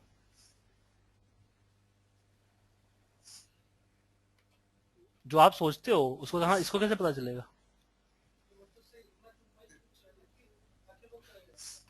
वो कंट्रोल ए करके ले लेगा और ब्लैंक को फिल 1 फिल 2 फिल 3 बना देगा, फिर एक्सेस ही नहीं करेगा। मैंने कभी ऐसा ट्राई नहीं किया है, लेकिन एज पर थ्योरी कहती है एक तो पहला पाइवट की प्रॉपर्टी कहता है कि वो लेगा ही नहीं, लेकिन टेबल की प्रॉपर्टी कहती है कि अगर उसने टेबल में कन्वर्ट करके लिया तो फिल 1 फिल 2 फिल 3 हो जाएगा ब्लैंक्स, या फिर column A column B column C हो जाएगा। ऐसे ही होता है। जैसे अगर किसी ब्लैंक एरिया पे अगर टेबल में कन्वर्ट करते हो,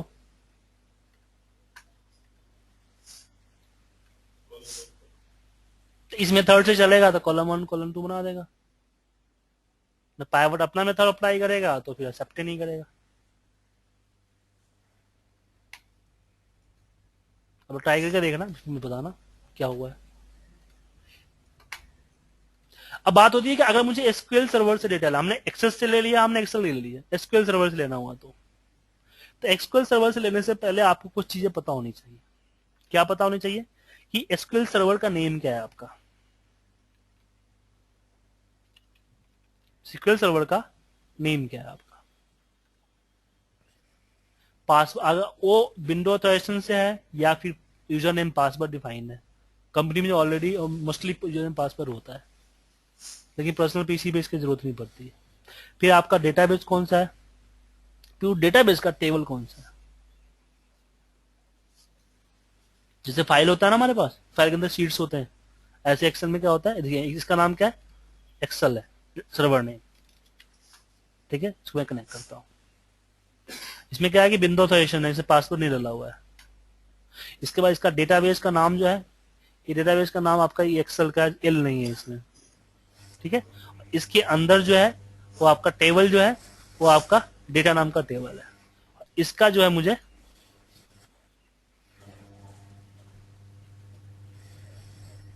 डेटा चाहिए, इसका डेटा चाहिए मुझे, ये डेटा चाहिए मुझे, ठीक है। तो उसके लिए हम क्या करेंगे, insert pivot table, choose connection, browse for more. अगर माइक्रोसॉफ्ट ऑफिस का नहीं है पार्ट है तो इसके लिए हमें न्यू सोर्स पे जाना पड़ेगा, SQL server, next server name, password, next. फिर यहां पे आपको जो डेटाबेस जितने भी होंगे वो सारे डेटाबेस आपके पास आ जाएंगे। क्या और फिर इसके उस डेटाबेस के अंदर टेबल जितने हो टेबल आ जाएगा। सिलेक्ट कीजिए, नेक्स्ट कीजिए एंड फिनिश।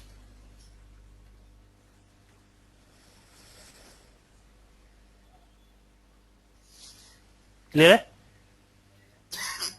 डाउट इसमें? बारी आती है मल्टी शीट पाइवट टेबल।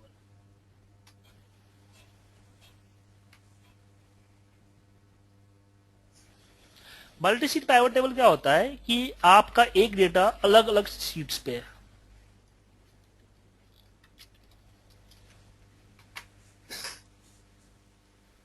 लेकिन मल्टी शीट पाइवट टेबल जो है ना उतना सक्सेस नहीं है। आप लोग यूज किया है मल्टी शीट पाइवट टेबल? उतना सक्सेसफुल नहीं है, इसलिए नहीं पता है। वरना जिस तरीके से चाहिए होता है उस तरीके से आ जाए तो फिर क्या कहना है इसके। क्या है कि मुझे इस पे क्या है कि मनीष का ओवरऑल टोटल चाहिए तीनों शीट का, तो आपको ऐसे पाइवट लगाने के एक के नीचे इसे कंबाइन करना पड़ता है। हाँ, तो इसके लिए आप क्या कीजिए, अल्ट डीपी 2 on 3 का मेथड है, D for data, P for pivot. इसमें सबसे आता है multiple consulted range, next next, और फिर जो डेटा आपके पास है उसको आप सेलेक्ट कर लीजिए। तीनों डेटा जितने भी डेटा है सेलेक्ट करके ऐड करते चले जाइए। जरूरी नहीं कि एक ही जैसा हेडिंग हो, अलग अलग भी हो सकता है, कोई दिक्कत नहीं उससे। Add, next and finish. अब इसमें दिक्कत हो गया ना आपका, ये देखिए मंथ आपका आ गया, इस पे आप वैल्यू पे ये कर दीजिए सम, ये मंथ आ गया ना इसलिए दिक्कत ना, मंथ और नेम भी आ गया, रो नंबर, पहला नंबर ये पिक कर लेता है। और इसमें कोई ऐसा ऑप्शन नहीं है कि आप पहले पे कुछ रखो, पेज नंबर है। छोटे मोटे डेटा के लिए इसका अच्छा खासा यूज होता है। आप इसमें अगर लगाना चाहते हो तो आप रोल नंबर हटा दो, यहाँ से इसको डिलीट कर दो।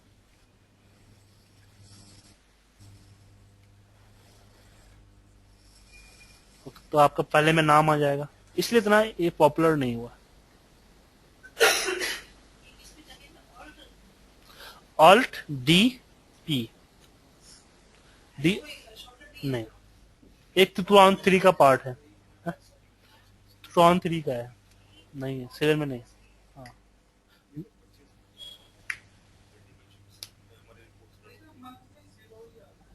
हाँ नहीं आएगा ना आपको।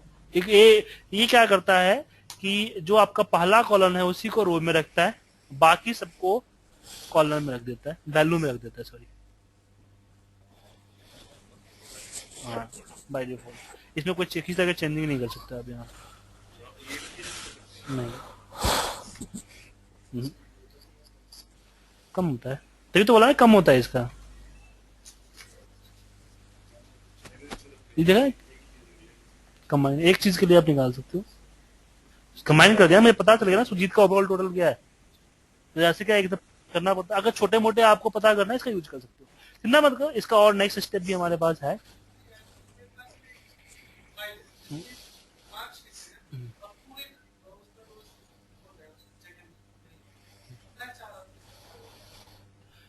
अगर आपके इसमें इस क्राइटेरिया को फुलफिल करता है तो आप इसको लगा सकते हो, नहीं तो फिर लेकिन वो एक्सटर्नल पाइवट लगता है, तो वो फाइल मैच आपको एक्सटर्नल पाइवट नहीं मल्टीपल एक्सटर्नल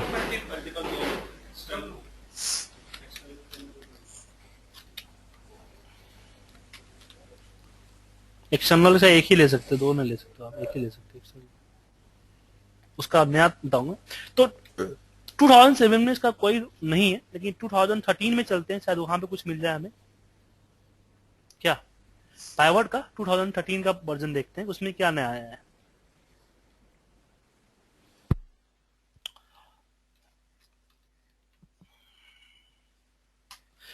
डेटा खोलते हैं हम।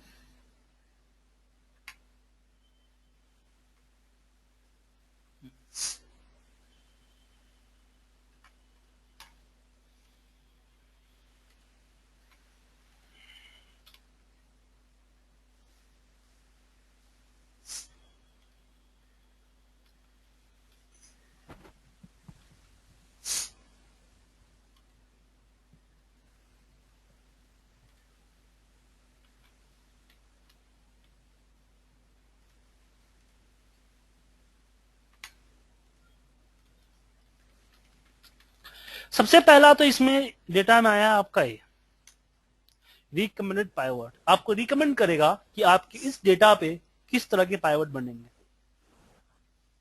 जिसको पाइवट ज्यादा नहीं समझ में आ रहा है, हाँ इसका यूज कर सकता है। सबसे पहला हुआ इसने 5-7 पाइवट लगा के बता दिया कि आपका पाइवट किस तरह के शो होगा, ठीक है।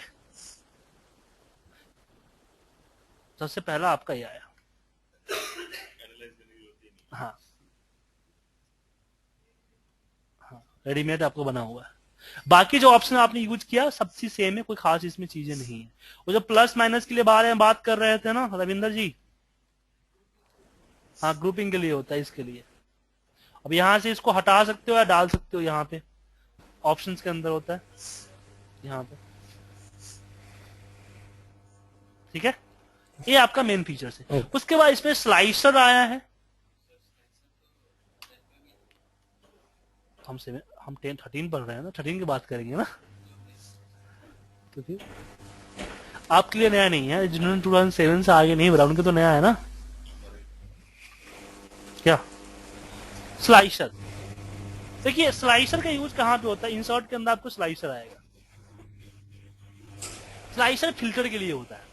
जैसे कि मैंने यहाँ पे ये प्रोडक्ट है ना, हम रीजन सेलेक्ट कर दिए और ओके कर दिया, तो रीजन का यहाँ पे एक बना बनाया आपको पार्ट मिल गया।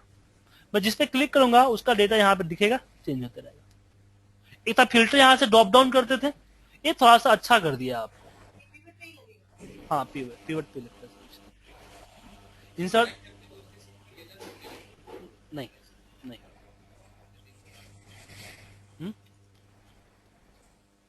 स्लाइसर अभी से मैं चाहता हूं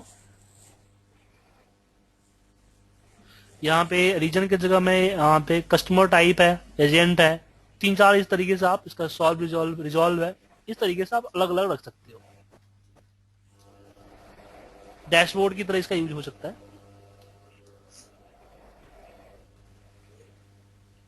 ट्रांसमेडिकल फॉर्म में भी है, हम्म?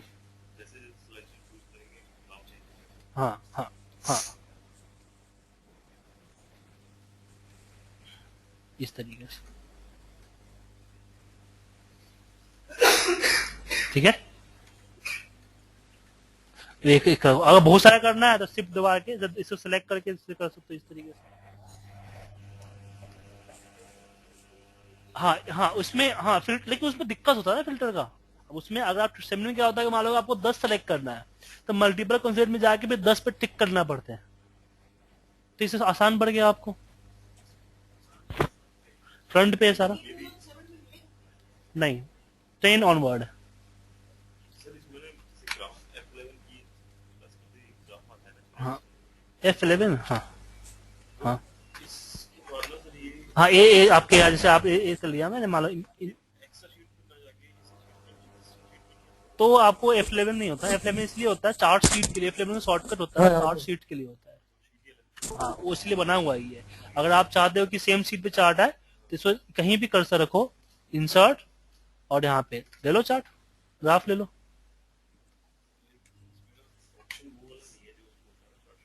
हाँ तो हाँ, ये आया ना ऑप्शन, क्या बात कर, नहीं ठीक है, तो इस तरह से इसका यूज कर सकते हो।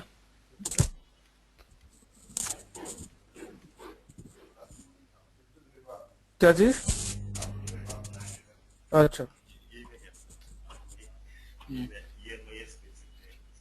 और इसमें एक चीज और आया है, एक आपको आया है इसमें आपका इंसर्ट के अंदर टाइम लाइन, क्या बोल रहे हो? लेकिन ये सिर्फ डेट पे होता है। पता नहीं, देख रहे। इस तरीके से आपका बन के आ गया कि आप किस किस मंथ का चाहते हो, आपको ग्रुपिंग करने का झंझट ही नहीं है। ठीक है, आपको मंथली चाहते हो, मैं इसको हटा दूं, ये हटता कैसे है इसमें, क्रॉस से लग जाएगा। ठीक है, ये देखो मंथ के बाद यहाँ पे सेलेक्ट कर लो, मंथली नहीं चाहिए, वो क्वार्टरली चाहिए तो क्वार्टरली आ जाएगा।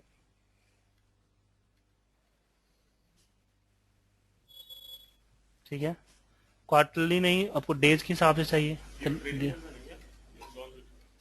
कौन सा कब का लॉन्च हो गया है,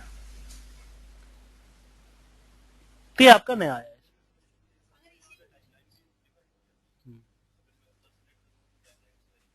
हाँ, फिल्टर है ना सारा, एक चेंज होगा तो सब भी चेंज होगा ना। इसमें जो एक्सरसाइज इसका कैसे पता ये क्या आ रहा है, 50 है, 100 है, 150 है, क्या करना है कौन सा आपका ना सब ये एक्सेस, ये तो ऑटोमेटिकली, ये तो ऑटोमेटिक आता है, तो ऑटोमेटिक नहीं, अगर हम आज पर लिखना चाहे तो दिया आएगा इसमें नहीं, ये तो डिफॉल्ट होता है।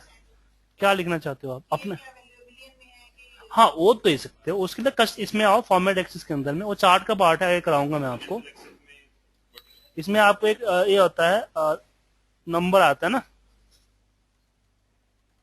ये क्या हुआ इसमें, चेंज क्यों हो रहा है।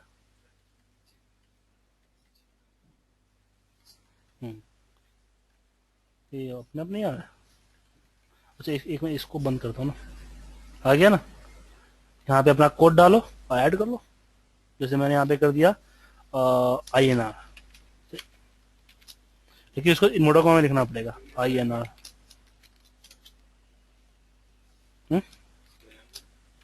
कर सकते हैं।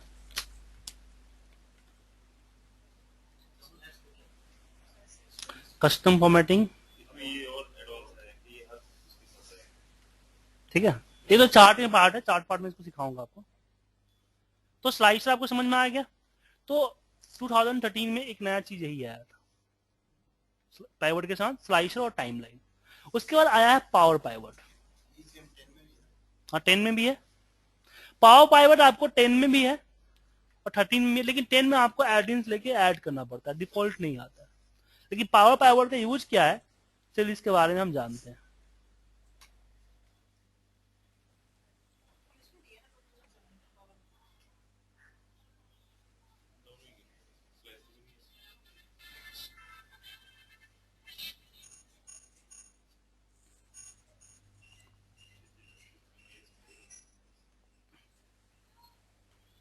इसमें पावर बड़े का डेटा कहाँ है?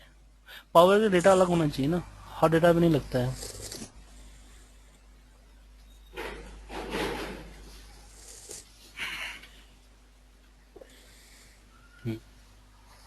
अभी क्या है ना कि देखिए मेरे पास 3 अलग अलग डेटा है, इसको डिलीट कर दो।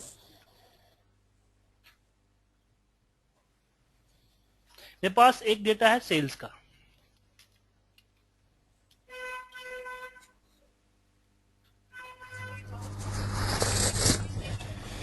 मैं बता रहा हूं ना, आप दिखाता हूं आपको मैं, अभी आपको पता चल जाएगा, चिंता मत करो।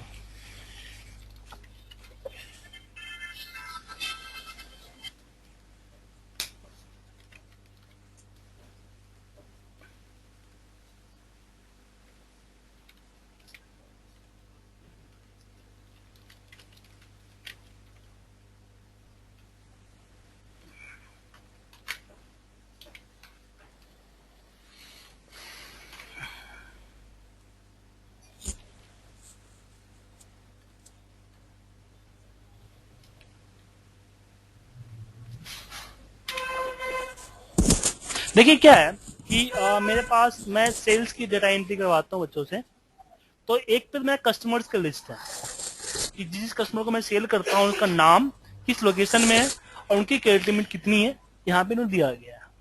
दूसरा है कि जो प्रोडक्ट मैं सेल करता हूँ उस प्रोडक्ट का लिस्ट यहाँ पे है, जो मैं प्रोडक्ट सेल करता हूँ उन प्रोडक्ट का लिस्ट आपको यहाँ पे है। मैं प्रोडक्ट क्या सेल करता हूँ, उसकी एमआरपी क्या है। फिर जब मैं सेल करता हूँ तो सेल की एक आईडी जनरेट करता हूँ, किस दिन मैंने सेल किया, किस कस्टमर को किया, किस प्रोडक्ट को किया और कितनी क्वांटिटी किया। डेटा एंट्री के झंझट से बचने के लिए मैंने क्या किया कि कस्टमर का सिर्फ कस्टमर नंबर डाल दिया, क्योंकि कस्टमर नंबर के अकॉर्डिंग मैं डिटेल उठा सकता हूँ। प्रोडक्ट के लिए हम प्रोडक्ट का डाल दिया, इसमें हम एमआरपी वारपी कुछ नहीं डाले, सिर्फ क्वांटिटी मैंने डाल दी, डेटा एंट्री से झंझट से बचने के लिए। ठीक है, अब इसमें अगर मुझे पाइवट में लोकेशन बाय सेल चाहिए कि किस लोकेशन में कितना सेल्स हुआ है, प्रोडक्ट बाय सेल चाहिए, मैक्सिमम एमआरपी बाय सेल चाहिए, तो प्रॉब्लम क्या है कि हमें वीलुकअप के जरिए एक एक सेल से अलग अलग आपको लेके आना पड़ेगा। छोटे डेटा में तो दिक्कत नहीं होगी, डेटा बैच कर लोगे, लेकिन डेटा बहुत बड़ा होगा तो बहुत सारी प्रॉब्लम हो सकती है। ऊपर और फॉर्मूला लगने के चला और भी आपका एक्सेल काफी हैवी हो जाएगा, तो इसमें प्रॉब्लम आपके साथ हो सकती है। तो इसके लिए अभी तक हम लोग क्या करते थे, हम लोग एमएस एक्सेस यूज करते थे। हम क्या करते थे, इस डेटा को एमएस एक्सेल में जाके पेस्ट कर देते थे या इसको इंपोर्ट कर लेते थे, उसमें रिलेशन क्रिएट करते थे, क्यूरी क्रिएट करते थे और इकट्ठा एक साथ आ जाता था। एक काम एक्सेस में बहुत आसान तरीके से हो जाता था। हाँ, इसी तरीके से एक्सेस में हो जाता था और फिर एक्सेस के अंदर जो क्वेरी बनती थी उस क्वेरी को एक्सेल में इंपोर्ट कर लेते थे। तो अभी तक हम इस तरीके से करते थे। नहीं, अभी तो सब चल रहा है। ठीक है, क्लियर है। लेकिन 2007 में आपके पास इसके लिए नहीं था कुछ, 2010 में एंड 13 में आया। 10 में आपको पाइवट का एडिंस लेके इंस्टॉल करना पड़ेगा, तब होगा। लेकिन 2013 में डिफॉल्ट आता है। डिफॉल्ट नहीं आता है, डिफॉल्ट कब आएगा, जब आप इंसर्ट के अंदर में नहीं डेवलपर में है, इंसर्ट में ये पाइवट डिफॉल्ट नहीं आता है। इसके लिए आप जब यहाँ पे आते इंसर्ट करते हो ना, इंसर्ट के अंदर आती है, इंसर्ट के अंदर होता है आपका रिलेशनशिप होता है, डेटा रिलेशन होता है इसमें, डेटा मॉडल होता है। ये दिखा है, हाँ, एप्स ऑफिस और हाँ पावर व्यू, सॉरी, जब पावर व्यू पे क्लिक करोगे ना तब जाके आपको पावर पॉइंट आएगा। ठीक है ना। उसके बाद पावर पॉइंट लगाने से पहले आप लोग क्या कीजिए, एक सबसे पहले कि हर डेटा के अंदर कोई एक यूनिक की होना चाहिए। रिलेशनशिप तभी बनेगा, बिना यूनिक की का आपको नहीं बनेगा। तो हर डेटा में आपके पास एक यूनिक की होना चाहिए, ठीक है। और डेटा को आप टेबल में कन्वर्ट कर लीजिए, ताकि डेटा कम हो, चेंज हो तो आपका टेबल ऑटोमेटिक अपडेट कर ले। और टेबल का नाम चाहो भी तो डाल सकते हो, जैसे मैंने यहाँ पे डाल दिया कस्टमर, ठीक है। फिर मैं यहाँ पे आता हूँ, इसका नाम कस्टमर है, ठीक है। फिर इसको सिलेक्ट किया, insert table and okay. Hello, क्या मैं ऊपर फर्स्ट रो से सिलेक्ट की? हाँ फर्स्ट रो से हाँ, select की? इसलिए तो आ गया ऊपर टेबल। इसका नाम मैंने डाल दिया प्रोडक्ट। फिर इसको सिलेक्ट करता हूँ, इसका नाम डाल देता हूँ, इसको इंसर्ट टेबल। तीनों डेटा को मैंने टेबल में कन्वर्ट कर दिया और इसका नाम डिफाइन कर दिया। जरूरी नाम डिफाइन करना जरूरी नहीं है, लेकिन करने से अच्छा हो जाता है, ठीक है।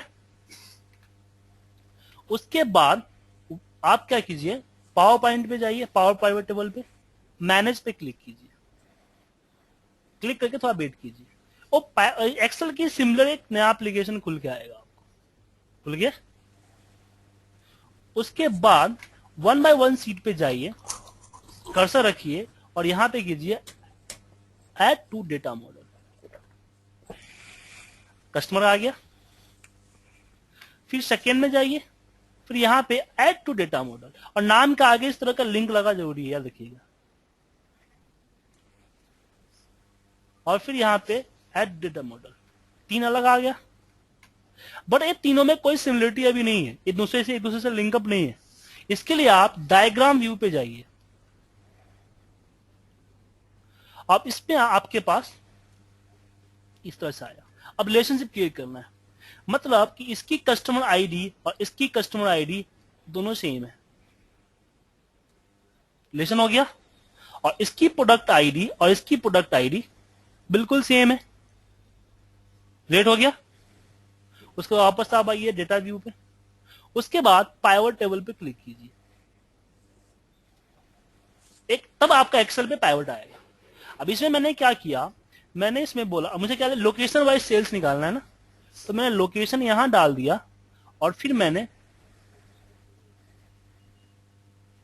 क्वांटिटी यहां डाल दिया।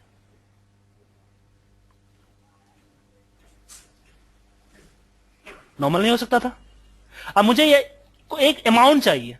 अमाउंट कौन सा चाहिए, क्वांटिटी मल्टीप्लाई बाई एमआरपी, जो यहां नहीं हो सकता है। तो मैं वापस यहां पे गया, यहां पे कॉलम का नाम लिखता हूं। पहले मैं यहां पे लिखता हूं अमाउंट, ठीक है। अमाउंट कॉलम ऐड हो गया। इसमें मैं फॉर्मूला डालूंगा रिलेट का। रिलेट कौन सा रिलेट, किसमें जाना है मुझे, प्रोडक्ट। मैं किसमें अभी हूं, किसमें,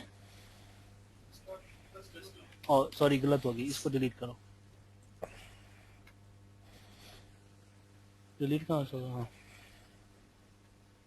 मैं सेल्स में जाऊंगा, यहां पे अमाउंट। ध्यान नहीं दे रहे हो सर, पछताओगे बाद में जब प्रैक्टिस करने बैठोगे। बहुत इंपॉर्टेंट चीज है। मुझे लगा कि आप कहीं रेफरेंस दे रहे होंगे। नहीं, इनको बोल रहा हूं मैं। रिलेट, इसमें मैंने दिया प्रोडक्ट, प्रोडक्ट का एमआर, ब्रैकेट क्लोज और एंटर प्रेस कर दीजिए। आ गया सर, बिल्लू को लगाने की जरूरत पड़ी। और फिर इसमें मल्टीप्लाई करना है हमें, हाँ कोई दिक्कत नहीं, एक्स्ट्रा। इसके बाद मैंने यहां पे लिख दिया सेल्स अमाउंट,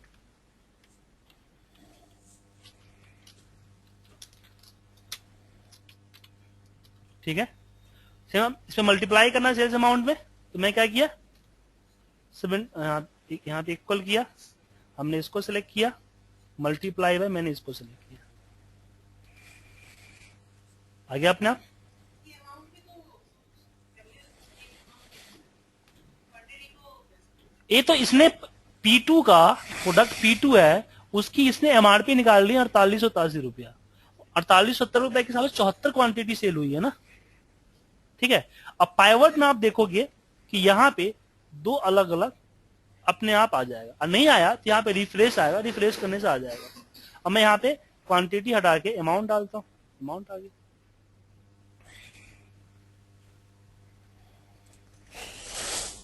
तो तीन अलग अलग टेबल को इसने क्या किया, रिलेट कर दिया।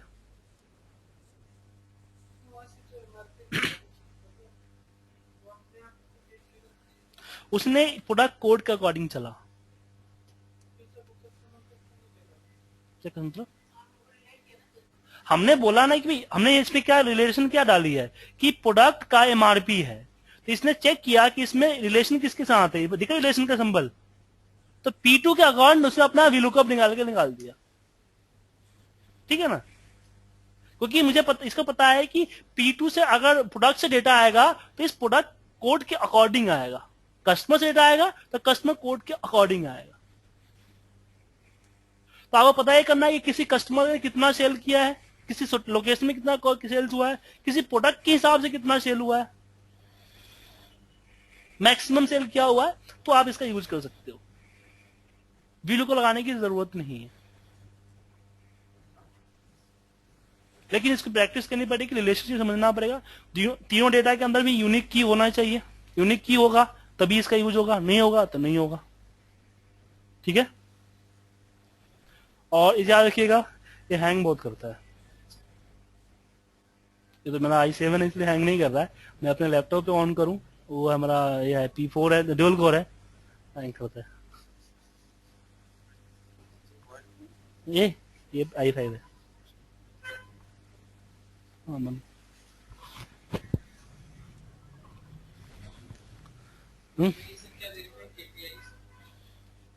इसमें देखो, इसको मैंने भी पूरी तरह से पढ़ा नहीं हूँ, क्योंकि मैंने इसको दिसंबर में तो अपलोड ही किया अपने सिस्टम में। 2-3 महीने में जो चीजें मुझे अच्छी लगी वो कर दी, यहाँ पे कर लिया मैंने। कैलकुलेशन के लिए होता है ना कि आप कैलकुलेट कर सको। जैसे कि मुझे यहाँ हटाता हूँ, अमाउंट हटाया मैंने, मुझे क्या करना इसमें, मुझे हमने यहाँ पे सम ऑफ द सेल्स अमाउंट रखता हूँ, सम ऑफ द सेल्स अमाउंट।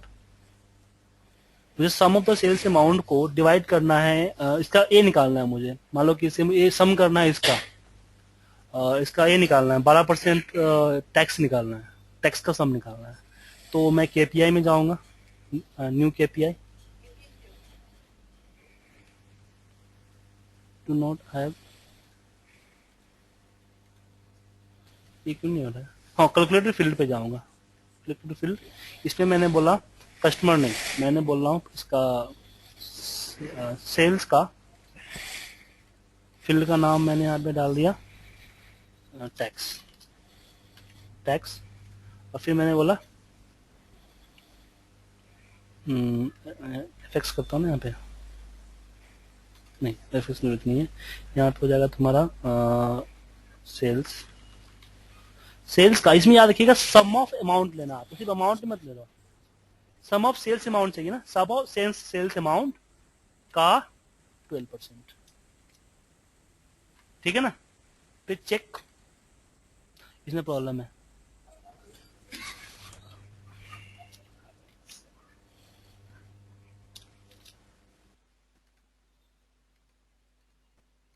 और ये परसेंटेज सिंबल नहीं आएगा इसमें, इसमें आएगा 0.12,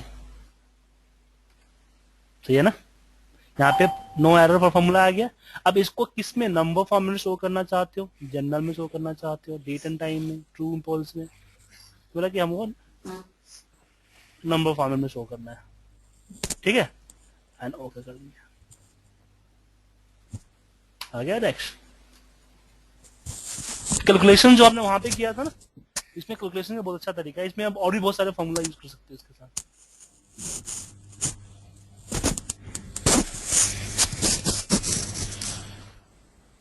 क्या KPI ही मतलब होता है ना, मैनेज KPI पे जाओ, जो आपने लगाया हुआ है KPI उसका रूल। अब यहाँ पे देखिए न्यू KPI, अब इसमें आपका आता है कि जो आपने लगा रखा है ना, टैक्स पे मैंने लगा रखा है, उसका 40% 60% का इस तरह से आपको दिख गया।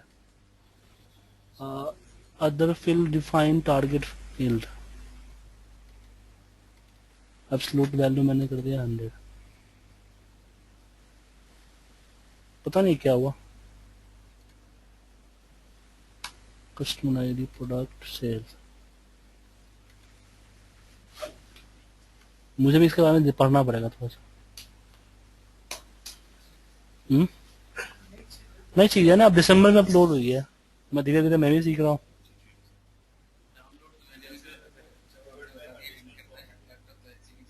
पिछले वाले में सेल स्पेसिफिक कंडीशनल फॉर्मेटिंग हो जाती थी, तो ये उसी हिसाब से हाँ हाँ हाँ, एक केपीआई कुछ डैशबोर्ड टाइप का होगा, मैं चेक करूंगा, मैं आइडेंटिटी करके बताऊंगा। ठीक है, क्लियर है? तो पाइवट पे और एक्सप्लोर कीजिएगा, पावर पाइवट पे धीरे धीरे समझ में आ जाएगा आपको। अभी जो नया वर्जन का आएंगे उसमें और थोड़ा चेंज हो गया आएगा, नया नया आया है ना चीजें, तो और नई चीज चेंज करके भेजेगा। आई थिंक ये इसमें नहीं था, 2010 वाले पावर पाइवट में नहीं था एपीआर। ठीक है, चार्ट्स। तो देखिए चार्ट्स का, जैसे पाइवट का हमने बोला कि पाइवट की जो हम डेटा को एनालाइज, समराइज और रिप्रेजेंट करने के लिए करते हैं, जैसे आप इस सेशन में आपने सीखा। चार्ट का यूज होता है किसी भी डेटा को कंपेयर करने के लिए। किसी प्रकार का चार्ट यूज करो, सिर्फ डेटा को कंपेयर ही करता है। और चार्ट आज से यूज नहीं हो रहा है, बहुत पुराने जमानों से यूज हो रहा है चार्ट। कैसे, बताता हूँ आपको। एक सिंपल एग्जांपल देख लीजिए, जिससे आपको चार्ट का महत्व समझ में आ जाएगा। बहुत सारे लोगों से पूछो चार्ट यूज क्यों करते हो, तो अच्छा लगने के लिए यूज करते हो। बहुत सारे लोगों से मैंने पूछा क्यों चार्ट यूज करते हो, तो बोलते सर अच्छा लगता है इसलिए करता हूँ। हाँ, अभी देखिए कि आपके पास एक फिगर, इस तरह का आंकड़े मैंने जमा रखा और मैंने बताया, पूछा आपसे कि सबसे बड़ा आंकड़ा कौन है, तो आपने एक बार में बता दोगे 63 है। किसका? जून महीने का। लेकिन इसी आंकड़े को मैं करोड़ों में कर दूं,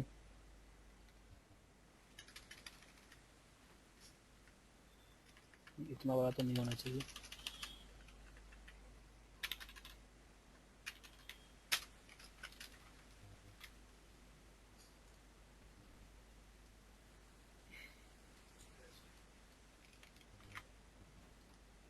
अब बता पाना मुश्किल है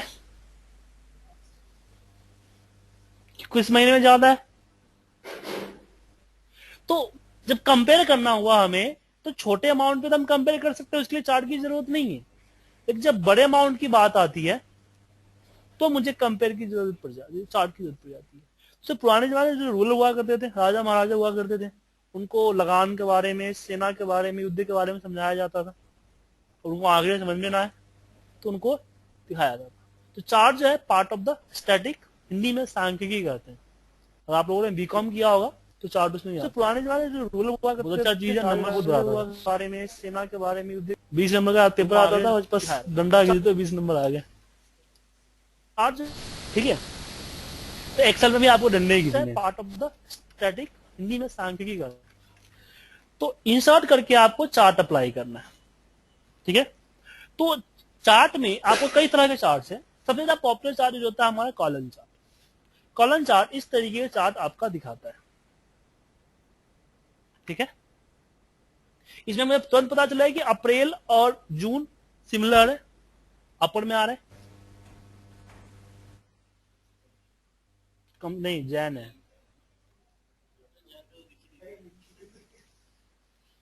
ठीक है, और चार्ट का जो सबसे इंपॉर्टेंट पार्ट है उसकी फॉर्मेटिंग। ठीक है, तो फॉर्मेटिंग के लिए आप चार्ट स्टाइल पे जाइए और सिलेक्ट कीजिए, उसके डिफरेंट डिफरेंट फॉर्मेट्स आपको यहाँ पे दिखेंगे। जो फॉर्मेट आपको चाहिए वो सिलेक्ट कर लीजिए यहां से। उसके पहले आपका लेआउट्स में आपको डिफरेंट डिफरेंट आपके लेआउट्स हैं, जिस लेआउट में चाहिए उसी लेआउट में आपका चार्ट दिखेगा। लेकिन सबसे ज्यादा यूज हमारा लेआउट, हमारा लेआउट 5 है। जब हम अपने चार्ट्स को इस पर पेस्ट करते हैं, मेल के वरी में पेस्ट करके भेजते हैं, पावर पॉइंट में पेस्ट करते हैं, तो हम इसी लेआउट 5 का यूज करते हैं। क्यों? कि जनरली आप देखते हो कि चार्ट जहां ले आते हो वहां चार्ट का डेटा भी लेके जाते हो। मैं मोस्टली लोगों को देखा है कि पाइवट में अगर प्रेजेंटेशन बना रहे हैं तो इस साइड में चार्ट होगा, उस साइड में आपका डेटा होता है। यहाँ पे चार्ट और डेटा अलग अलग करने की जरूरत नहीं है, इकट्ठा आपको यहाँ दिख गया।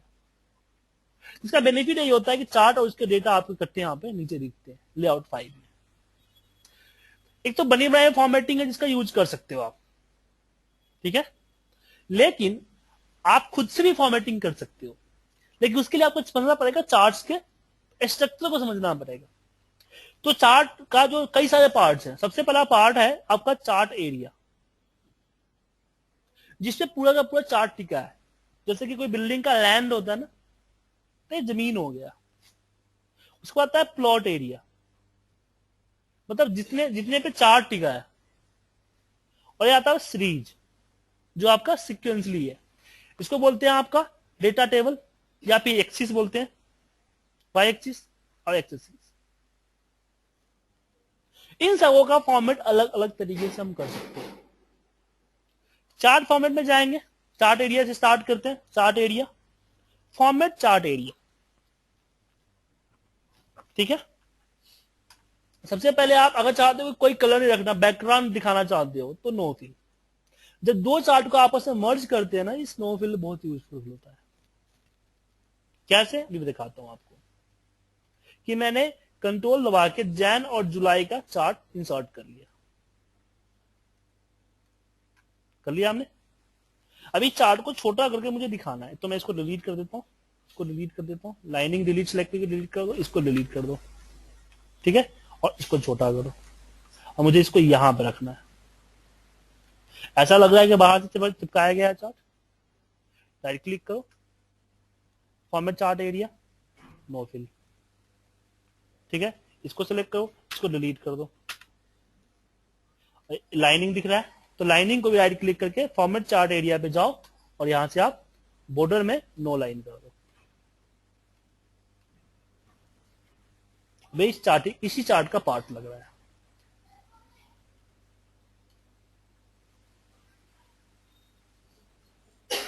ठीक है। अरे वो मैंने चेंज किया ना, ये डबल क्लिक किया तो चेंज हो गया नंबर ना। रैन बिटवीन का कुआं लगा है ना, हर बार चेंज होता है। अब जैसे डबल क्लिक किया, डेटा चेंज हो गया, डेटा चेंज हो गया। आज समझ में आपको, मैं क्या समझे। रैन बिटवीन क्या करता है, रैंडम नंबर निकाल के देता है, और हर क्लिक पे चेंज भी होता है।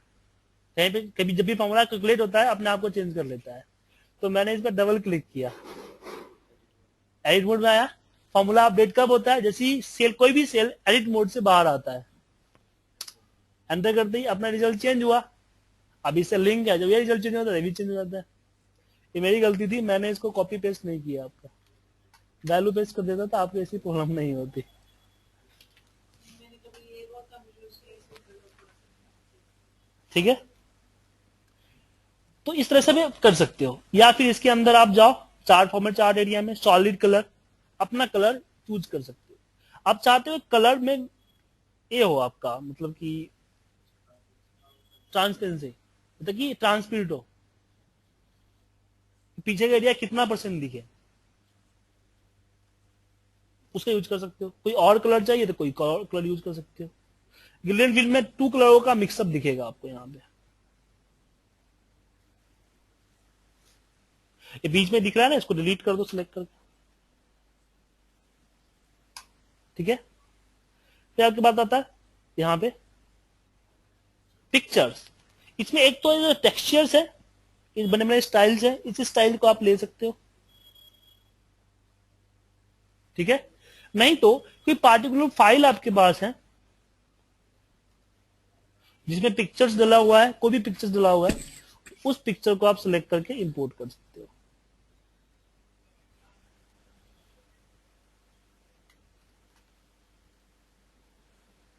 और इसकी ट्रांसपेरेंसी कम कर दो ताकि धुंधला दिखे थोड़ा सा, ताकि आपका डेटा इफेक्ट ना हो, ठीक है।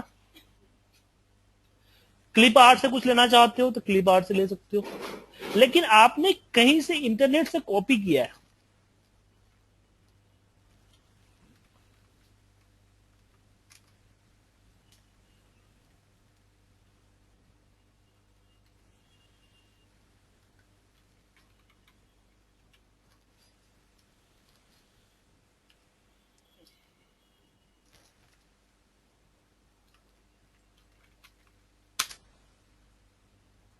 इसे इसी को करना है आपको, ठीक है। तो उसको आप राइट क्लिक करके कॉपी करो, कॉपी इमेज, और फिर आपको आप कहीं पे पेस्ट करने की जरूरत नहीं है, क्लिपबोर्ड पे क्लिक कर दो, मतलब तो सेव करके फिर इंसर्ट करने की जरूरत नहीं, डायरेक्ट कॉपी पेस्ट कर दो, आ जाएगा। सेम बॉर्डर है, बताइए। सी जैसे आपने कलर्स वगैरह पैटर्न वगैरह चेंज करो, आप तो भी हो सकते हैं, उसके लिए आप सेलेक्ट कर दीजिए। हाँ हाँ, फिर ये रिटेन करेगा ना, राइट। ये जो क्लिपबोर्ड से लिया है सिस्टम में कहीं सेव हुआ उसने फाइल की प्रॉपर्टी में सेव कर दिया, फाइल किसी के पास जाएगा तो ये भी जाएगा, ठीक है। उसके बाद अगर मैं अपने लेआउट चेंज करता हूँ, इस समय चार्ट में जाके लेआउट चेंज करता हूँ, लेआउट एरिया, ठीक है। अब मैं जो ये जो वैल्यू फील्ड जो नीचे आ रहा था, मैं इसके ऊपर दिखाना चाहता हूँ, तो राइट क्लिक कीजिए, ऐड डेटा लेवल, दिख गया। लेकिन प्रॉब्लम क्या होगा कि जब दोनों बराबर होंगे एक दूसरे को ओवरराइड करेगा, या फिर मुझे कुछ और चाहिए, तो उसके लिए मैं यहाँ पे फॉर्मेट डेटा लेवल पे जाऊंगा। अगर मुझे कैटेगरी नेम चाहिए तो कैटेगरी नेम मैंने यहाँ पे ले लिया, इसके बाद इसको मैं सेंटर कर देता हूँ, अलाइनमेंट में जाता हूँ और इसको 90 डिग्री के एंगल पे रोटेट कर देता हूँ। रोटेट हो गया, बेटर लग रहा है।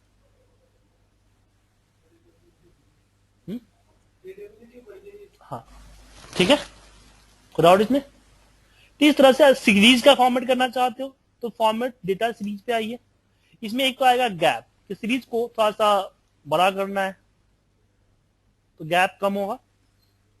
सेपरेट दो सीरीज होते हैं ना, तो एक दूसरे के ऊपर ओवरलैप करने के लिए इसका यूज करते हैं, ठीक है। फिर सारे कलर की फॉर्मेटिंग जो बाहर की तो सारा फॉर्मेटिंग यहां पे कर सकते हो। उसी तरीके से आप चार्ट प्लॉट एरिया का, उसी तरीके से आप फॉर्मेट एक्सिस का, फॉर्मेट एक्सिस में थोड़ा सा है कि नेक्स्ट टू यहाँ पे आता है ना एक्सिस, हाई कर दोगे तो ये ऊपर चला जाएगा, लो कर दोगे तो इसके नीचे आ जाएगा, ठीक है ना। यहाँ पे कैटेगरी रिवर्स ऑर्डर,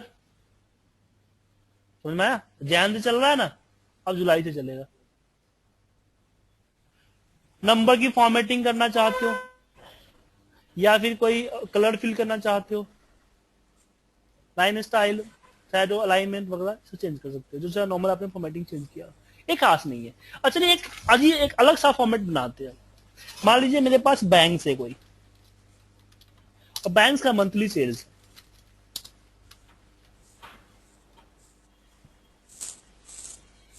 यहाँ पे लिखा city IDVI ICICI PNB and SBI क्यों छोड़ दिया मैं,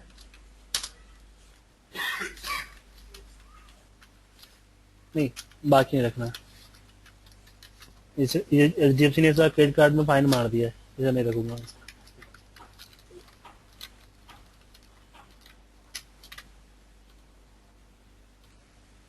ठीक है, अब इस पे अगर मैं कुछ अपना अमाउंट डालता हूं तो क्या होता है, यहां पे समझ में आ रहा है क्या है डेटा आपका? चार्ट लिया ना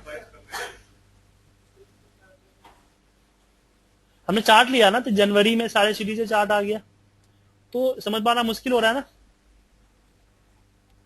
आपको एक एक मैच करना पड़ेगा, सिटी एक कलर है, अच्छा सिटी है, तो इसका एक और काम कर सकते हैं। चलिए इसमें थोड़ा सा इंस्टॉलेशन का पार्ट यूज करेंगे। हम क्या करते हैं, गूगल पे जाते हैं, कौन सा सिटी बैंक है ना, यहाँ पे सर्च करते हैं सिटी बैंक लो, कोई बैंक कोई ले लेते हैं, बैकग्राउंड कलर वाला या फिर लाइनिंग वाला लीजिए तो सही रहता है। मैं ये ले लेता हूँ, ये ले लेता हूँ, राइट क्लिक, कॉपी इमेज, फिर एक्सेल में पेस्ट करता हूँ। नहीं आया, क्यों नहीं आया? क्योंकि लोड नहीं हुआ था, अब लोड हो गया, अब आ जाएगा।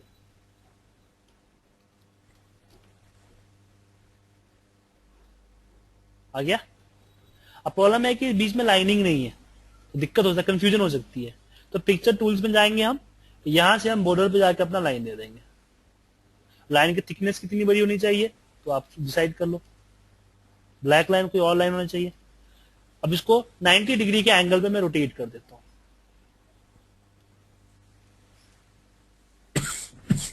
रोटेट करते समय एक प्रॉब्लम आ गई कि ये आ रहा ना, स्पेस फालतू बच रहा है, तो मैं कॉर्प करके फालतू स्पेस जो है ना उसको काट देता हूं।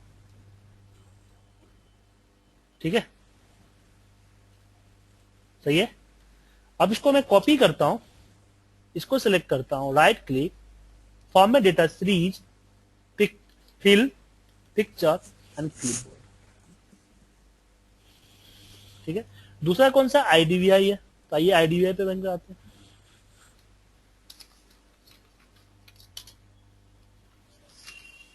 ये तो 5 ही बैंक है।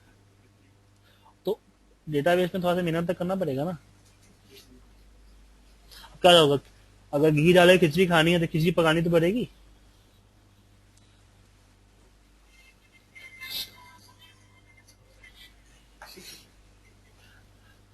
हेलो,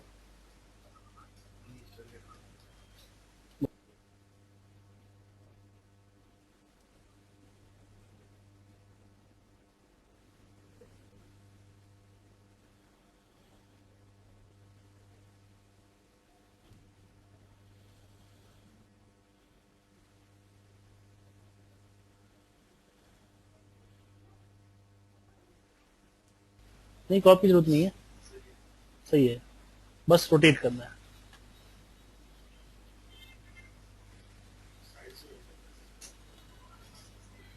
तो कर लीजिएगा, मैं कौन सा आपको मना कर रहा हूं। मुझे नहीं मन है कॉपी करने का। कॉपी कीजिए, आईडीवीआई सिलेक्ट कीजिए, right click, format data series, fill, picture, clipboard. आ गया। अब एक और करते हैं, आईसीआईसीआई।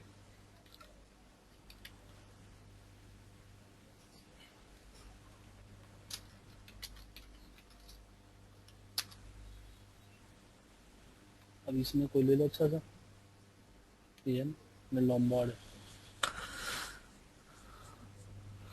भाई कोई सा ले लेते हैं, कौन सा बैंक मेरे घर पे आ रही है कॉपीराइट करने के लिए।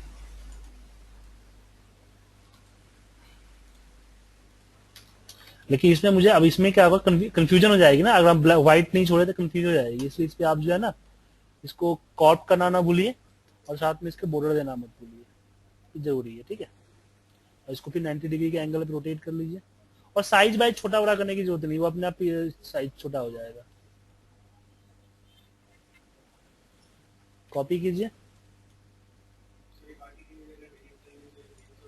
हाँ वो से चला गया ना साइड में, दिक्कत नहीं है।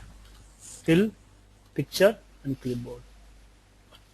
अब बात यह आती है कि सर आपके पास तो बैंक है तो आप बैंक ले लो, मेरे पास तो प्रोडक्ट है, तो क्या प्रोडक्ट का रेफ्रिजरेटर है तो रेफ्रिजरेटर का फोटो तो ही लगाऊंगा मैं।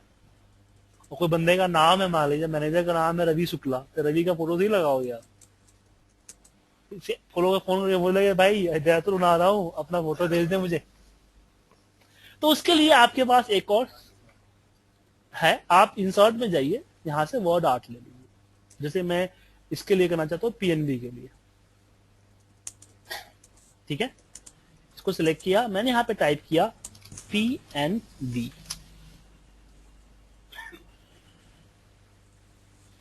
ठीक है, और इसके बाद मैं यहां पे कोई लेता हूं, ये इस बैंक से लिंकअप नहीं है, मैं बस कॉपी पेस्ट करके आप मैनुअल करना पड़ता है, कोई इसकी लिंक क्रिएट नहीं होती है। ठीक है, कि आपने यहाँ पे अगर सिटी बैंक की जगह आपने कोई और बैंक कर दिया तो ये चेंज हो जाएगा, ऐसा कुछ नहीं है। आप डेटा फाइनल कर लो, देन इसके बैंक वन टाइम रिपोर्टिंग के लिए होता है, एब्स्ट्रैक्टिव रिपोर्टिंग के लिए इसका यूज करते हैं। इसको कॉपी कीजिए, सिलेक्ट कीजिए, और इसको आप पेस्ट एज ए पिक्चर कीजिए। सबसे पहले जब पेस्ट से पिक्चर कीजिएगा तो साइड में आप ब्लैंक छूटेगा, आपको याद रखिएगा। डायरेक्टली इसको कॉपी करके पेस्ट मत कीजिएगा, इस साइड में इतना मार्जिन हो जाएगा जो कंफ्यूजन हो सकती है काफी। ठीक है, इसके लिए अब इसको कॉर्प करके जो फालतू एरिया दिख रहा है ना उसको डिलीट कीजिए।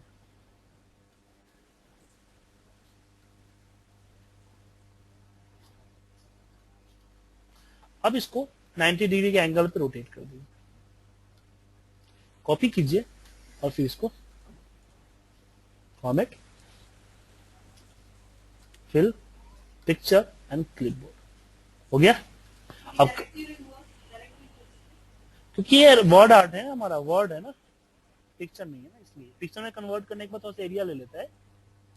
ठीक है, इसका यूज कर सकते हो। अब अट्रैक्टिव लग रहा है, अट्रैक्टिव लग रहा है। अब आपको अगर मान लो कि आप किसी सीईओ को या फिर किसी को एक बहुत इंपॉर्टेंट रिपोर्ट या फिर आपको आपको अपने आप को प्रेजेंट करना है, तो आप इस तरह की चीजें यूज कर सकते हो, लेकिन थोड़ा सा लेंथी वर्क है। अब एक चीज और हमारे पास काफी प्रॉब्लम होती है, जब ऑफिस में हम काम करते हैं तो नकल करते हैं हम लोग। किसी का चार्ट बहुत अच्छा बना बना दिखता है, तो हम भी उसको बनाने की कोशिश करते हैं। ये मैं भी करता था, आप लोग भी शायद करते होंगे। ठीक है, तो उसके लिए क्या करेंगे हम, आपको नकल करने का सबसे आसान तरीका बता रहा हूं। आप पहले रिपोर्ट को, पहले चार्ट बना लो कोई। ठीक है, हेलो,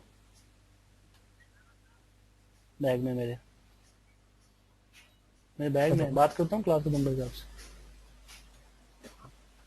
सेंटर,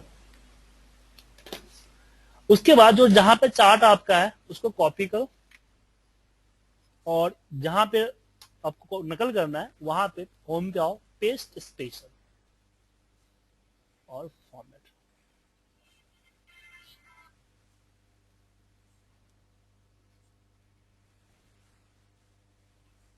हो गया।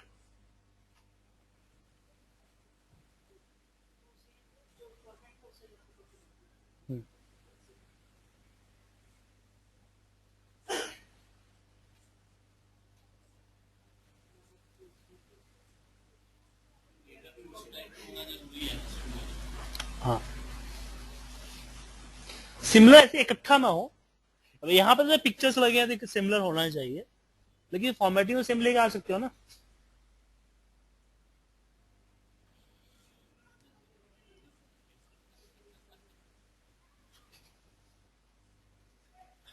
हम्म?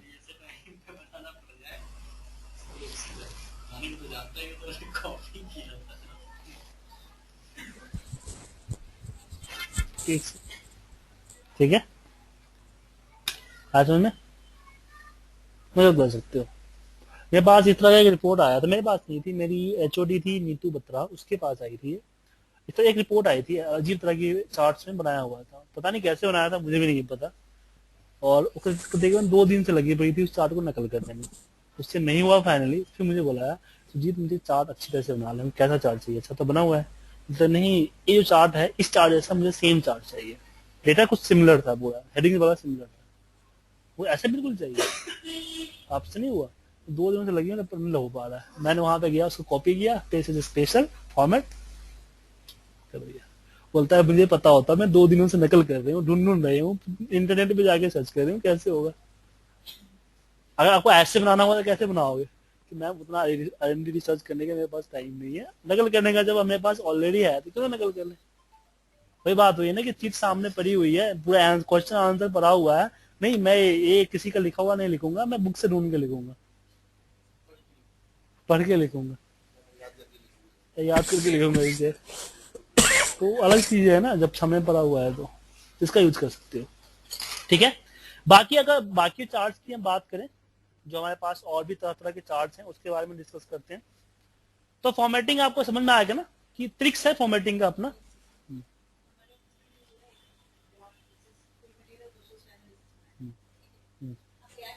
किस वजह से वीडियो को कि मेरे को किसी प्रोडक्ट की वजह से या हमने जैसे वैल्यूएशन कुछ वैल्यूएशन करना तो उसका टारगेट दिया वो अचीव हुआ, इसी वजह से कुछ ऑर्डिनेट सोर्स में नहीं अचीव हुआ या कुछ नेगोशिएशन में अचीव हुआ, उस तरह से ना किसी अगर आप ऐसे ऐसे करके ना जो उसको वो कैसे बताता हूँ। पहले ग्राफ के बारे में समझ लीजिए, फिर समझ लीजिए। ग्राफ की आपकी टोटल 4 क्लासेज है, 4 नहीं 3 है, एक मैं अभी कराऊंगा, 2 आपकी होगी फॉर्मूले के बाद, जिसको बोलते हैं डायनेमिक चार्ट। जो जिस तरह का चार्ट आप बात कर रहे हो ना, उस चार्ट वहां पे आएगा, डायनेमिक चार्ट जिसको बोलते हैं। इसमें आप अपने हिसाब से चार्ट को जिस तरह से बनाना चाहो बना सकते हो, ऐसे चार्ट बना सकते हो तो समझ में नहीं आए कि कैसे बना, कैसे क्या है आखिर, ना वो चार्ट वहां पे बनते हैं। हाँ, नहीं वो भी नकल वाली चीज नहीं होती है, वो सीखना ही पड़ेगा। वो बेसिकली क्या होता है कि आप अभी क्या है कि हम चार्ट के अकॉर्डिंग डेटा क्रिएट कर रहे हैं, उसमें क्या होगा कि डेटा के अकॉर्डिंग चार्ट क्रिएट होगा। अगर आप डेटा का अगर पूरा स्ट्रक्चर बदल जाता है तो चार्ट ही अपने आप को बदल लेगा। मतलब ये है ना कि अभी जैसे ये डेटा हमने बनाया है, यहाँ पे आपने डेटा बनाया, तो इसमें क्या है कि पिक्चर किसका, सिटी बैंक का ही ले रहा है। अगर मैं यहाँ पे पीएनबी डाल दूं तो यहाँ पे पीएनबी नहीं होगा, नहीं होगा ना। डायनेमिक चार्ट में ऐसा हो सकता है, ठीक है ना, वो लिंकअप हो जाएगा फिर ना, डिफाइन नेम से, ऑफसेट से, और साथ में बटन्स, ये बटन चार्ट्स को लिंक कर सकते हो, इससे ड्रॉप डाउन बना सकते हो, बहुत सारी चीजें हैं इसमें। डेटा नहीं, ये अगली क्लास में होगी, ये फॉर्मूले के बाद होगी। अभी क्या है कि अगर आप डेटा आपका, जैसे इसमें चार्ट हमने बनाया, तो अभी डेटा यहाँ तक है, कल के डेटा यहाँ डेटा बढ़ेगा तो वो डेटा इंक्रीज करना पड़ेगा, घटेगा तो फिर फालतू का स्पेस रहेगा। उसके बाद में जब डायनेमिक चार्ट में क्या होता है कि डेटा कमा तो अपने आप को रिजल्ट कम कर लेगा, बढ़ा अपने में बढ़ा देगा।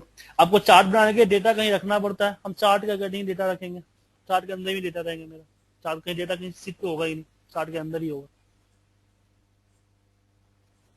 ठीक है ना। तो चीज आपको मैं बताऊंगा।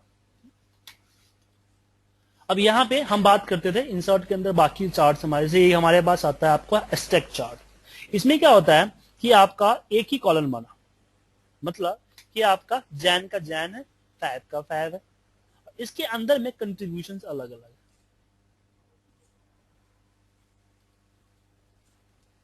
इसके बगल में कंट्रीब्यूशन अलग अलग है।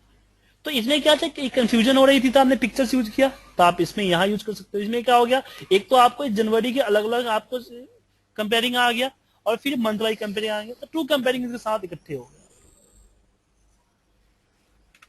उसके बाद इंसर्ट में आगे चलते हैं। यहाँ पे ये आपका 100% स्टैक कॉलन होता है।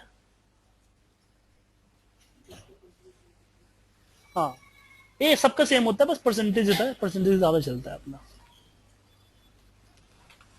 उसके बाद इंसर्ट में हम लाइन चार्ट की तरफ बढ़ते हैं। लाइन चार्ट क्रिएट करता है, ये फ्लो के लिए इसका यूज करते हैं, जब मैं डेटा फ्लो होता है ना उसके लिए यूज करते हैं इसका। इसका पाई चार्ट होता है हमारा कंट्रीब्यूट करने की, शेयरिंग करने के लिए, शेयर देखने के लिए पाई चार्ट यूज कर सकते हो। इसमें राइट क्लिक करके डेटा लेवल ऐड कर सकते हो, बाकी सबके लिए सेम वही है, लेकिन इसमें आप परसेंटेज भी ऐड कर सकते हो। डेटा लेवल में जाओ और इसमें आप परसेंटेज क्लिक करोगे तो परसेंटेज भी आ जाएगा। अब कोई एक डबल क्लिक करके आप बाहर कर सकते हो। अब कलर वाला चेंज करना है, अगर सबको इकट्ठे कलर चेंज करना है तो एक ही कलर करना है, तो एक कलर आप बस असाइन कर सकते हो। लेकिन सबको इंडिविजुअली कलर अलग अलग करना है तो 2 बार क्लिक करो और इसके कलर अपने हिसाब से चेंज करो। एक बार क्लिक, 2 बार सिंगल क्लिक, थोड़ा सा अंतराल में करो। नहीं, सिंपल एक बार क्लिक किया तो पूरा सिलेक्ट हुआ, दूसरा बार क्लिक करूंगा सिंगल सिलेक्ट होगा, इसको मैं ड्रैग कर लिया अलग, ठीक है। लेकिन आपको चाहते हो कि नहीं सब अलग अलग ही रहे, एक एक करके ड्रैग करने की जरूरत ना पड़े, तो आप इसका चीज कर सकते हो।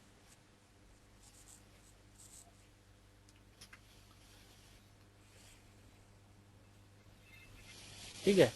उसके बाद यहाँ पे हम बात करते हैं पाई चार्ट में। एक चीज प्रॉब्लम और होती है, ये यूज करो तो अलग अलग आएगा आपका। इसमें एक प्रॉब्लम होती है, प्रॉब्लम क्या होता है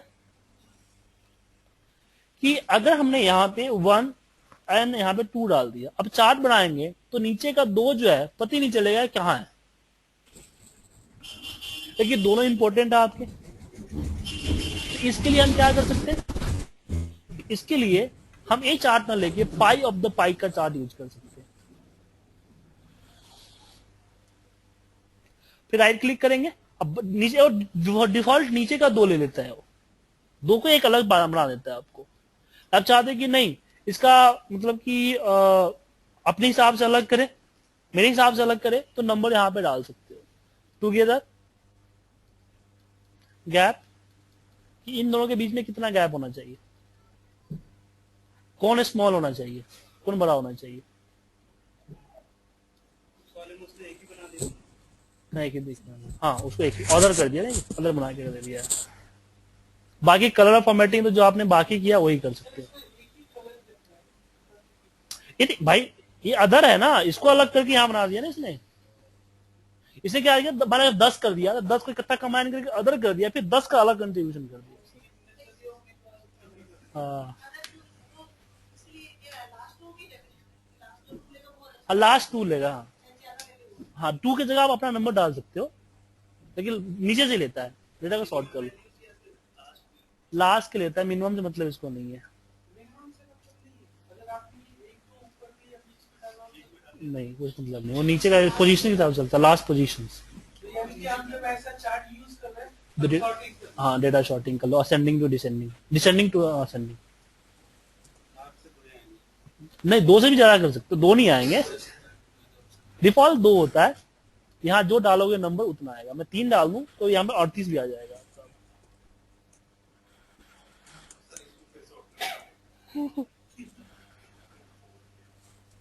ठीक है, विदाउट इसमें से यूज कर सकते हो आप। उसके बाद आपके पास ये जो नीचे आता है सेम है आपका, 3D फॉर्मेट में होता है, ये बाकी सब सेम ही होता है, 3D फॉर्मेट में होता है आपका। ये आपका बार चार्ट है, जैसे कॉलम चार्ट यूज करते हो तो इसको यूज करते हैं, एंगल चेंज होता है। आपके पास माइनस प्लस दोनों वैल्यू होती है तो इसका यूज कर सकते हो। एक ही कॉलम में आपके पास डेटा माइनस में भी है और प्लस में भी है, तो इसका यूज हम बेसिकली करते हैं, बार चार्ट। माइनस इधर, प्लस इधर आता है, माइनस इधर आता है। ठीक है, लाइन चार्ट है इसमें डबल एक्सेस का विधन पूछे अगर कॉलम चार्ट में माइनस की वैल्यू लेते तो क्या वो नीचे नहीं लाएगा? हाँ, नीचे लाया। ठीक है, देखिए चार्ट मतलब बेसिकली यूजिंग चार्ट है, यूज है, आपको सबका यूज मुझे नहीं पता। ये स्टेकर चार्ट डॉट लाइन दिखाता है, लेकिन इसमें मजा नहीं आएगा। मजा कब आएगा जब इसकी डायनेमिक चार्ट जो होती है वो पढ़ोगे। तो फिलहाल आप फॉर्मेटिंग के बारे में जरा जानो, चार्ट की फॉर्मेटिंग करो। कैसे करोगे, तो आप एक्सेल के ऊपर इस पे जाओ और यहाँ पे चार्ट्स, उसके बाद आपके इससे पिक्चर्स बहुत सारे आएंगे, ऐसे चार्ट्स बनाने की कोशिश करो। तो मेन आपको ध्यान देना है फॉर्मेटिंग पे। फॉर्मेटिंग इतना अच्छा रहेगा चार्ट का तो अच्छी रहेगा, बाकी तो हम कर लेंगे आगे चल। और चार्ट आपकी ऐसी चीज है जो सिखाने की जरूरत नहीं होगी, आपको खुद करना पड़ेगा। वो आपकी जितना यूज टू होंगे उतना समझ में आएगा। जो मैं सिखा सकूंगा वो मैं आपको बताया अभी, आप ऐसे ट्रिक्स से थोड़े छोटे मोटे। उसके बाद मैं बताऊंगा डायनेमिक चार्ट में जो आपको मेरे हिसाब से सीखने लायक चीजें होगी, ऑटोमेशन की, क्योंकि मैं डिजाइनिंग एक्सपर्ट नहीं हूं, मैं ऑटोमेशन एक्सपर्ट हूं। ठीक है, तो कल मैं फॉर्मूला स्टार्ट करूंगा आप लोगों का। उसके अलावा कुछ छोटी मोटी चीजें बढ़ा गई है, मैं कल करा दूंगा। हाँ, तो कल नहीं आ रहे आप? नहीं, कल तो फॉर्मूला पूरा स्टार्ट नहीं होगा, पूरे फॉर्मूला नहीं होगी कल। आपका नेक्स्ट जो क्लास होगी वो इम्पोर्टेंट क्लास होगा, जिसमें आपको सारे फॉर्मूलेज कवर होंगे। नेक्स्ट 2 क्लासेज जो होगी आपकी वो इम्पोर्टेंट है। नहीं, कल से जो नेक्स्ट क्लासेज होगी वो आपके लिए इम्पोर्टेंट होगी। देखिए नेक्स्ट सैटरडे का जो क्लास